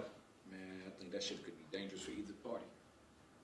You know what I'm saying? Like, it could get dangerous, but I'm glad it's 3 rounds because that way, you know, everybody get a round to fight back something, you know, a little bit. Because 1 round battle sometimes, you see what happened with him and Briz, he never even got a chance to even come, you know what I mean? So sometimes 1 round could go different. Yeah. So it being 3 is like, you know what I'm saying? Let's see what happens. And from him to Briz battle to now, Loso was a different type of nigga. So I ain't even gonna compare that. That was just one blemish. I ain't even gonna keep talking about that. Loso different. Yeah, nah. We ain't shit. Fuck that Briz battle. Loso was fucking different. Facts. But Hustle just been on bullshit. So it's like, damn, now it's very exciting and it makes sense. She's a demon for the females, going crazy. And Loso just always, you know, he always told, like, if you go watch him in Vixen, you a female, no female beating me. You a woman, you a female. Like, you feel me? He come with that energy, like, he feel like can't no female beat him. Facts. So it's like, I gotta see this. Hustle also talks about this potentially being her last battle. I don't know if she just, you know. Hustle capping. I got called cuz. You capping though. I know you cap, bro. Cap. Hey man, you never know. I don't know, man. We'll see though. And then you was talking about the Clone and Av battle. Yep. Clone and Av. So I got Clone winning that battle on the train for. I just feel like it's his time. I feel like it's just the underdog's time. It's time for Clone to rise above everything. You know what I'm saying? Av is gonna be I think Av gonna do great. I think Av gonna punch his fucking head off. But he gonna lose too. I mean, Clone was sparring with me, bro. Niggas ain't fucking with me, so it is what it is, man. Okay. You know, Av being back now, you know what I'm saying? He kind of was sitting down for a little bit, relaxing, but now I think him being outside, I think he might have, you know, I seen his That's last dangerous. battle. That's Like, dangerous. yeah, he looked like he back, you know, hungry again. That's dangerous. But if anybody wants to set that challenge like that, some dangerous shit is Clone, I promise you. Especially the punching. Clone got this chip on his shoulder to where he wanted to be acknowledged as one of those punchers. He's gonna try to knock this nigga head off. He's gonna try to knock that nigga head off. I already know. He feel like he don't get enough respect when it comes to punching. And that's why also another battle on that card is a sleeper. I feel like Bonus versus Shotgun Sugar battle. Yeah, that was the next one I was When talking about. they come to New Jersey as a coach for Jersey, Bonus is not acknowledged at all. Facts. He You're right. He wants to knock a nigga off. You know what I'm saying? And Bonus been nice. Been nice. Yeah, he been nice. He want to knock a nigga off, bro. That's what I'm saying, bro. He knocked Suge off. Hopefully you get somebody outside like, all right, let me slide for cuz then, you feel me? Yeah, turn up. Knock him off then. All you gotta do is do your work. Knock him off, nigga. Shuni and Cashflow Rizzy. It's gonna be a fire battle, man. Like, I know a lot of people ain't really familiar with Cashflow Rizzy because she not as active as she should be, but she first lady top boy, like she put in work. Like she been coming from 7 City Sharks and shit, all that good shit. Like came to bullpen, did her numbers, but she been kind of inactive lately. But as a whole, bullpen was kind of inactive, so you can't really blame her for that part. But now since we back outside, you know, it's only right for her to be having a good, crazy shot versus one of the hottest females in the game right now. Facts. You know what I'm saying? Shuni just knocked off Suge. And that's not easy to do at the pace and level that the nigga been on. You know what I'm saying? She caught him lacking. Cool. So, hey, I feel like personally, I want home team to win this one, but just off of what I've been seeing lately and I haven't seen Riz, I got Shuni. You know what I'm saying? That's just being real. XL D Flames. Fight ass battle. That's gonna be one of the ones. It probably ain't super talked about, like, because XL ain't been outside super heavy. Like, I think niggas kind of put him on the shelf for whatever reason. You say you're gonna make an example out of something this next weekend. I promise you this though, it won't be Flames. Oh, he not gonna make an example out? Fuck no. Hey, Fuck no. that's what he said, man. Man, listen, dog. That's an example. You ain't making no example. Ain't nobody never made an example out that nigga. He just ain't super known and shit. But he ain't a nigga He's fired. I see the work. he just ain't a nigga that you could just beat, bro. Like you Nah, can't. he's fired. I'm telling you, bro, that nigga He different. crazy, yeah. That nigga crazy. It took me like 2 years to realize how debatable he was. Nigga, I'm taking the shit one day, nigga, the crib, nigga got the AirPods in, left my phone on the couch, and I was going through my rounds, cause I was sparring for myself, like going back in my bag. I wanted to see my rounds, you feel me? So I left the phone on the couch, I got the AirPods in, used the bathroom. This nigga round start going. I gotta listen to it. Yo, I ain't know this nigga was wilding me up like this, yo. Damn. Yo, so after I heard his first round, I'm like, well, god damn, I missed a lot of that. Let me sit back and listen to the rest of this shit. So, you know what I'm saying? I done watched the whole battle. I said, nah, Newz, just come on out of denial. This battle closer than what you thought it was. Yeah. Now if a motherfucker tell me Flames, like, edge that, I be like, because I listened myself and was like, yo, this Nah, he nigga. was cooking. Bro, one thing about me, bro, I ain't no fucking hater, bro. Yeah, you gonna be When real. a nigga on that, I'm gonna let you know. It's like a game of 2K for me, bro. If you beat me this game, run it back. You know what I'm saying? Like, it's come on, man, competition, man. We got Reggie P versus Super Black. Super Black. I got in that battle right there. I ain't calling it. I want to see it. Why you ain't calling it? Cause both of them hungry right now, and they both do different shit, and they style, the matchup is a crazy clash, and I don't understand the clash until I understand the clash. And I don't understand the clash, so I'm gonna wait till I see it. Okay. I'm gonna say this for you because of the next one. Out of all them niggas you just named, I done battled like 5 or 6 people already on the call you just said. Sheesh. Yeah. Come on, man. And cook them niggas. Cook them. Only debatable if there's Los, I think. I cooked everything else. I beat Suge. He ain't had no third. It was 1-1 going into there. Don't forget that, cuz. He ain't had no third. We get to see what you do with Geechee. Young Her versus 7J. I got hurt. I just beat him. That's how I got him Bass and Body House. Damn. It ain't out yet. Hitman was there. He was like, yo, I'm starting a TV show. And what you just did is exactly what I need. Fuck with Young Hurt too. Cat, I caught a body on that nigga. That's my boy too. He's got the phone last night. Yeah. Boy, I packed Herb up. Cat. Fact. Philly Hayes alias. Fuck got alias. He been sitting for a while. He hungry, waiting for a shot. And I just think he better than Philly. Okay. Philly just came off of your one DNA. Yeah, I haven't seen it. I don't really watch Philly battle. That's my nigga and shit. But I don't watch the battle and shit. Yeah. I don't watch alias battles either though. OG Grizzly versus Moon. Boom. I hate OG Grizzly. Why? He's trash. What? He's just trash? He's just trash. He's alright. Oh, he's That terrible. versus Twerk. That shit, he terrible. You terrible? Hell yeah, that nigga terrible, bro. You gonna be like, word, come outside, Nah, son. he already know. I already beat him. Oh, you already beat him? I smoked him. I gave him his first shot. Oh, damn. Yeah, bro, where that lighter go, bro? Dude said, hey, yo, I gave him his I got first the shot. evidence. I got him his first shot. You got the lighter? Yeah. Yeah, nigga. Nah, so that's the pandemic going down. And after that, you know, Bads and Body season 2, man, they supposed to be bringing some of the cast members back. You know, I've been hearing I'm highly I was requested. about to say, can you come back or whatever? Yeah, you know, Hollywood on a space about a week or two ago. He was letting everybody on space, like he bringing back like 7 or 8 people. And then the rest gonna be new faces. Okay. Yeah, so out of 7 or 8, nigga, I know I got me. I better. Probably you, Snake Eyes, Yeah, that shit was lit. That's fire though. Bring back some niggas. Peanut, your ball.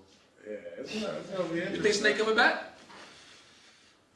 Snake is extremely controversial. Yeah, entertainment. I know your ball Peanut probably is. Yeah, I like your boy. Yeah. Yeah, your boy. He's like a villain on shit. But really a villain though? Yeah, nah, he was funny though. He was funny. Yeah, like a villain though? He said, He was trolling. Yeah, he's a troll. Yeah, There you go. Yeah, He's a troll. And they got me rolling that episode. He talking about Snake and News. When the fuck gotta go? yeah, just like Shit like that. Shit like Fact. that's hilarious. That shit's crazy. Hilarious. I ain't gonna lie. Being at the crib, bro, you know we battle rappers and shit, right? We battle all the time. We battle a nigga and it drop 4 months later, right? And sometimes we forget even what we said in the battle sometimes. And we watch the shit and be excited like, damn, I forgot I had that set up. But no, nigga.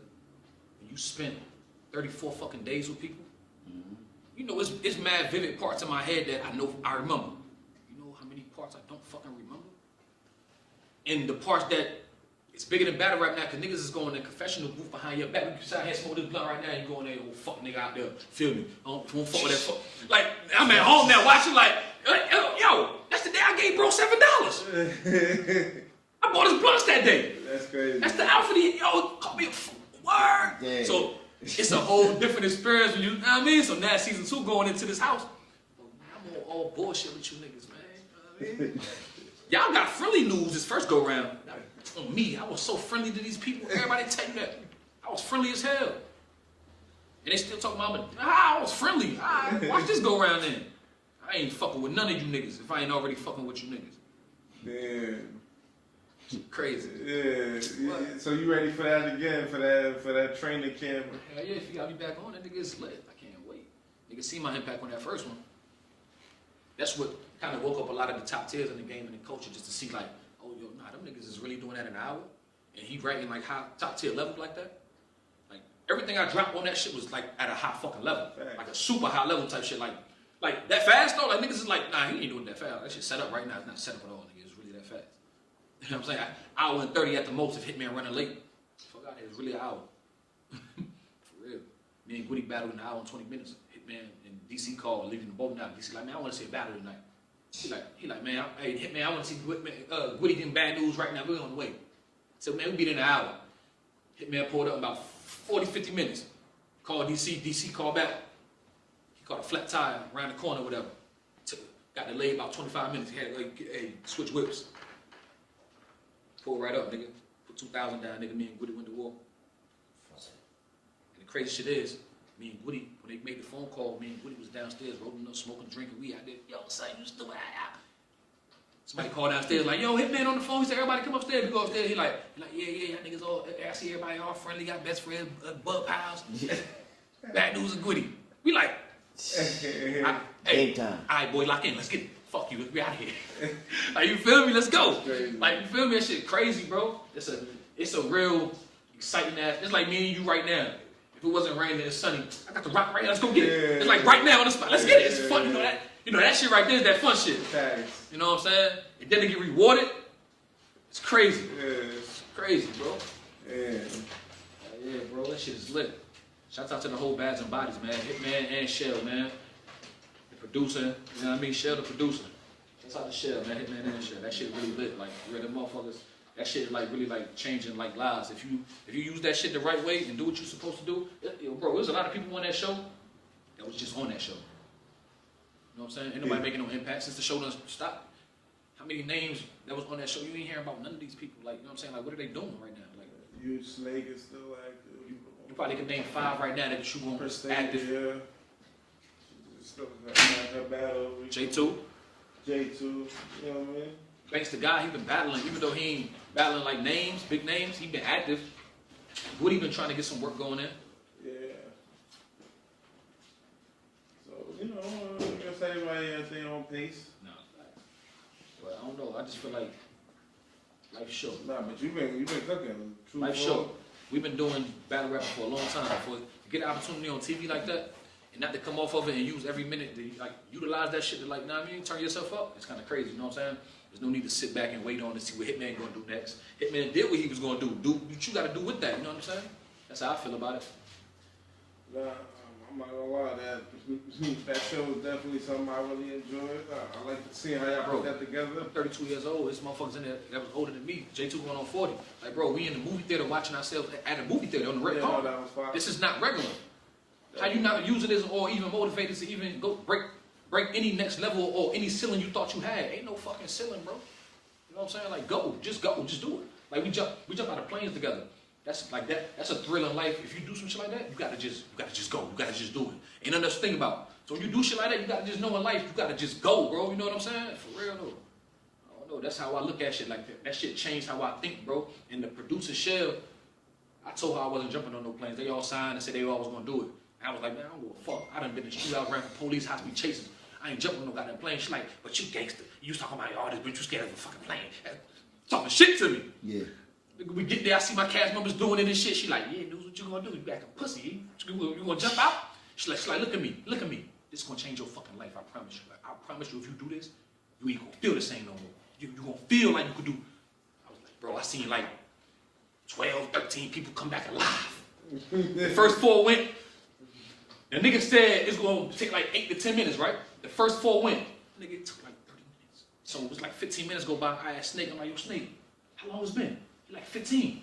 So we go on the inside, ask the boss, and they'll be like, yo, why it's taking so long? Like, group ain't came back at all yet. Like, they ain't, like, we don't see nobody. Like, what happened? Like, call that plane.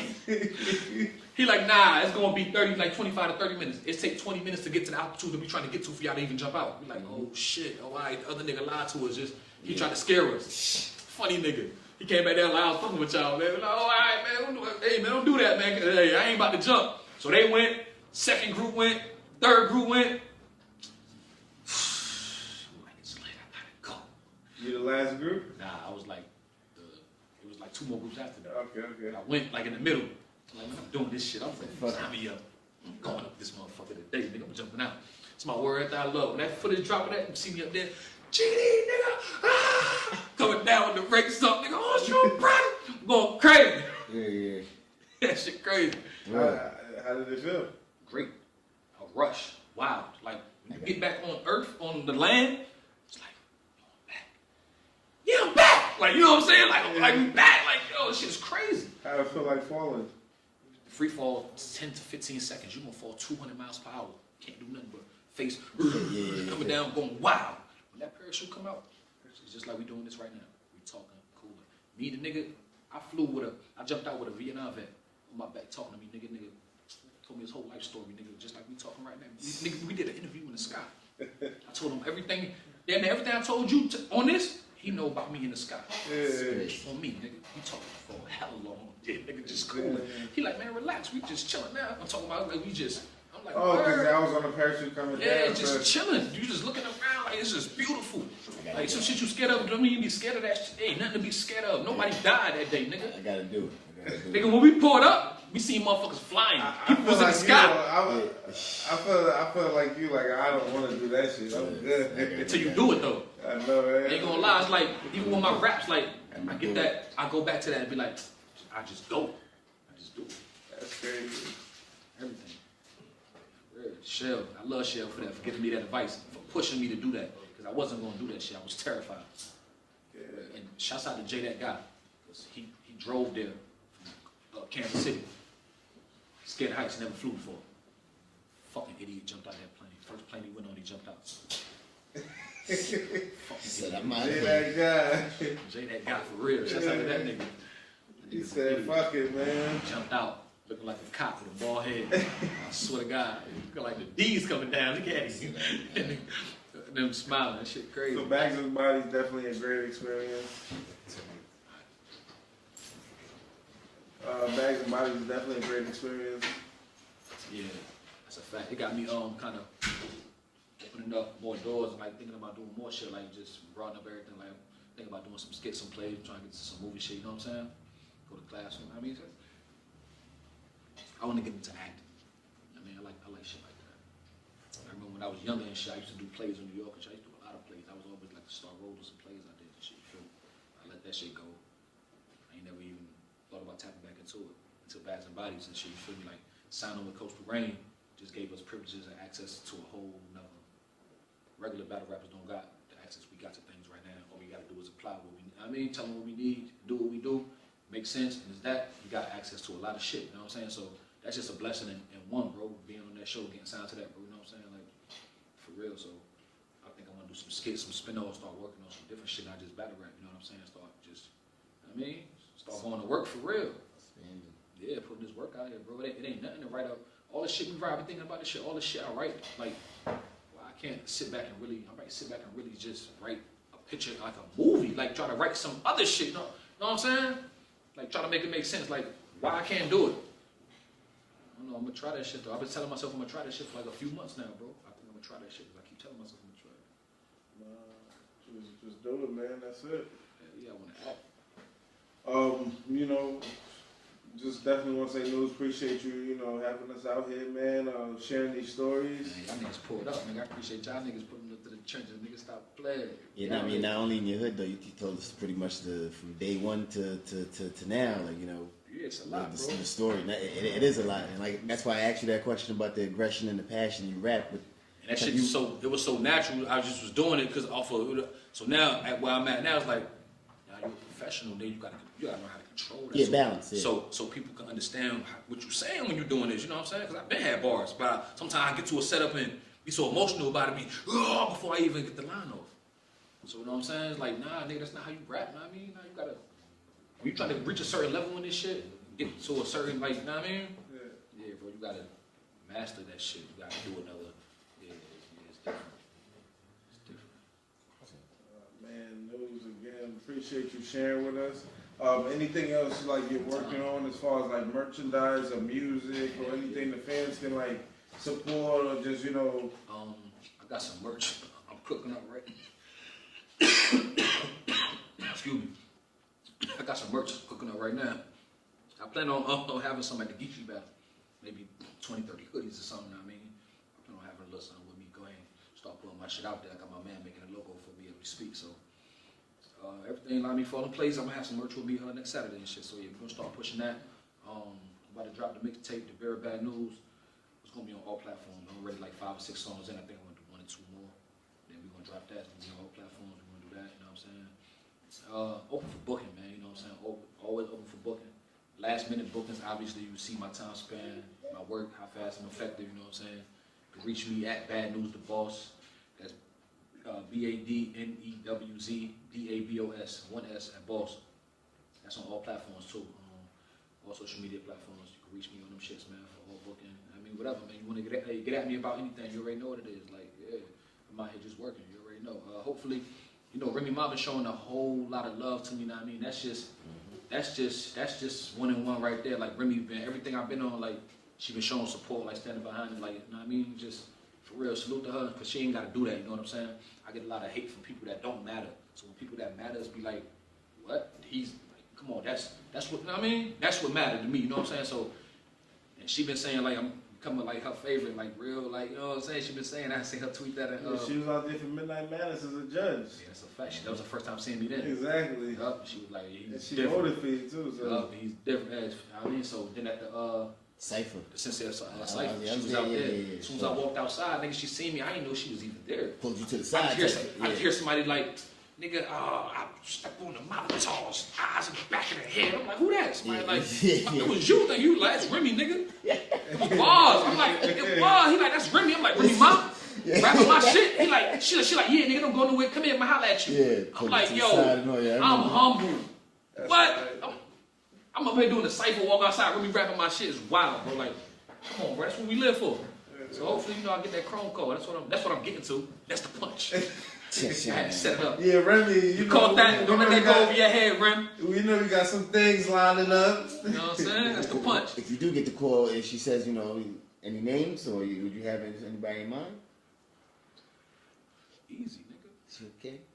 That's wanted you to say it. It's easy, nigga. Wanted you to say it. That's easy. Oh, okay. You should have knew that. That's easy, nigga. Come on. You know that already. Face of chrome. I'm the face of every lead I be on. It's a fact. He bad rap most wanted right now. Easy. I am too. In my own lane with it. For real. For real though. My buzz off that show was, his buzz is his buzz, but my buzz is my buzz. My buzz is different. I got Geechee for a reason. I just been wilding out on RBE in them blue rooms. I run that shit. I'm smacking niggas around in that blue room back to back. For real, no cap, nigga. Them not little events, you know what I'm saying? That's shit is like changing the culture. That blue room is real. That shit is it's a lot of hype behind that blue room right now. For real. Nigga, Mook and Big K about to be in that blue room. Niggas want to be in that blue room. I'm in there, got classics. I got a classic in there, and I got a body in there. I body KD in there. Even though I feel like I smoke pain, he did so good, I call it a good classic little battle. So salute to that, you know, but he lost. That's all I'm saying, you know what I'm saying? But yeah, he lost clearly too. I went up on that boy. What? Yo, I seen he tried to say some shit about you recycled. Pain? Yeah. Right? Yeah. But you said it was like your slogan. Let me say something right now. If we got three 3-minute rounds, right? I just battled you and True for 2 weeks apart, 14 days, literally. 14 days. 20 days, excuse me. The 4th and the 24th, 20 days apart. 6 rounds of 3-minute rounds. You talking about 2 lines. When a nigga do shit like that, you know he lost. And the 2 lines I said is completely, I'm just breaking down what I know niggas like to say to me. I ain't did shit. So I go ahead and tell niggas I did this, I did that. Oh, you came up off that. That's it. You wanna play? I'm gonna tell what I tell y'all niggas, I'm telling everybody that from now on, that's my new shit. Then so happily, I've been telling niggas that before the pain battle, like I went and did it, and now he tweeting that. I'm like, everybody that I told that to, I know that already, my nigga. Like, chill, but I appreciate you doing that. Like, put it out there, like let them niggas know my shit lit. Obviously, that smack in the face hurt. Then nigga, goddamn, nigga, bro, listen, bro, you don't see me. I ain't gotta go up there and display none of his balls or try to act like it wasn't that. Get my point across that I won, nigga. If I'd flop the fucking poll up, who y'all feel like won, nigga? It was what, 59 to fucking what, 20 something, and debatable 19%. Come on, you got smoked. That's not my poll, nigga. That's that man poll, nigga. He got his own clout and fans and followers, nigga. Come on, I put my poll up. You got killed on mine too. I mean, but salute to a nigga. I ain't gotta try to tell what a nigga did down in the battle, bro. When niggas do that, we all know a nigga lost when niggas do that. Like subconsciously, you feel like you gotta do extra because you feel like I lost. Come on, bro. Hell nah, nigga. That's crazy. Why you doing that for? And his post said, "A nigga that do this, y'all can never say a nigga that do this beat me." That says it all. You looking for a reason to feel like you know you lost, nigga. I don't gotta look for no reason. I rapped and beat you, nigga. You did excellent, nigga, in a great battle. I'm about to get that nigga his first 100K views, nigga. He never had 100. His highest view battle was 23 or 27,000 views versus Big K. That's his highest view. He had names already on RBE. Big K, KD. He had Bricks Bellevue. But listen, 23,000 views is your vibe. Like, come on, bro, listen, bro. That obviously proves and shows what I'm doing right now in the culture. My name is way more. Come on, bro. I just push you to 100 off what I'm doing. This is my energy, my views, my momentum. I'm coming off this shit. I'm doing ciphers. I'm doing, like, come on, bro. Yeah. Snake Eyes, me and Snake Eyes was going on $500,000 before they took that down. Yeah. What? Stop playing with me, nigga. Niggas ain't never cracked 100.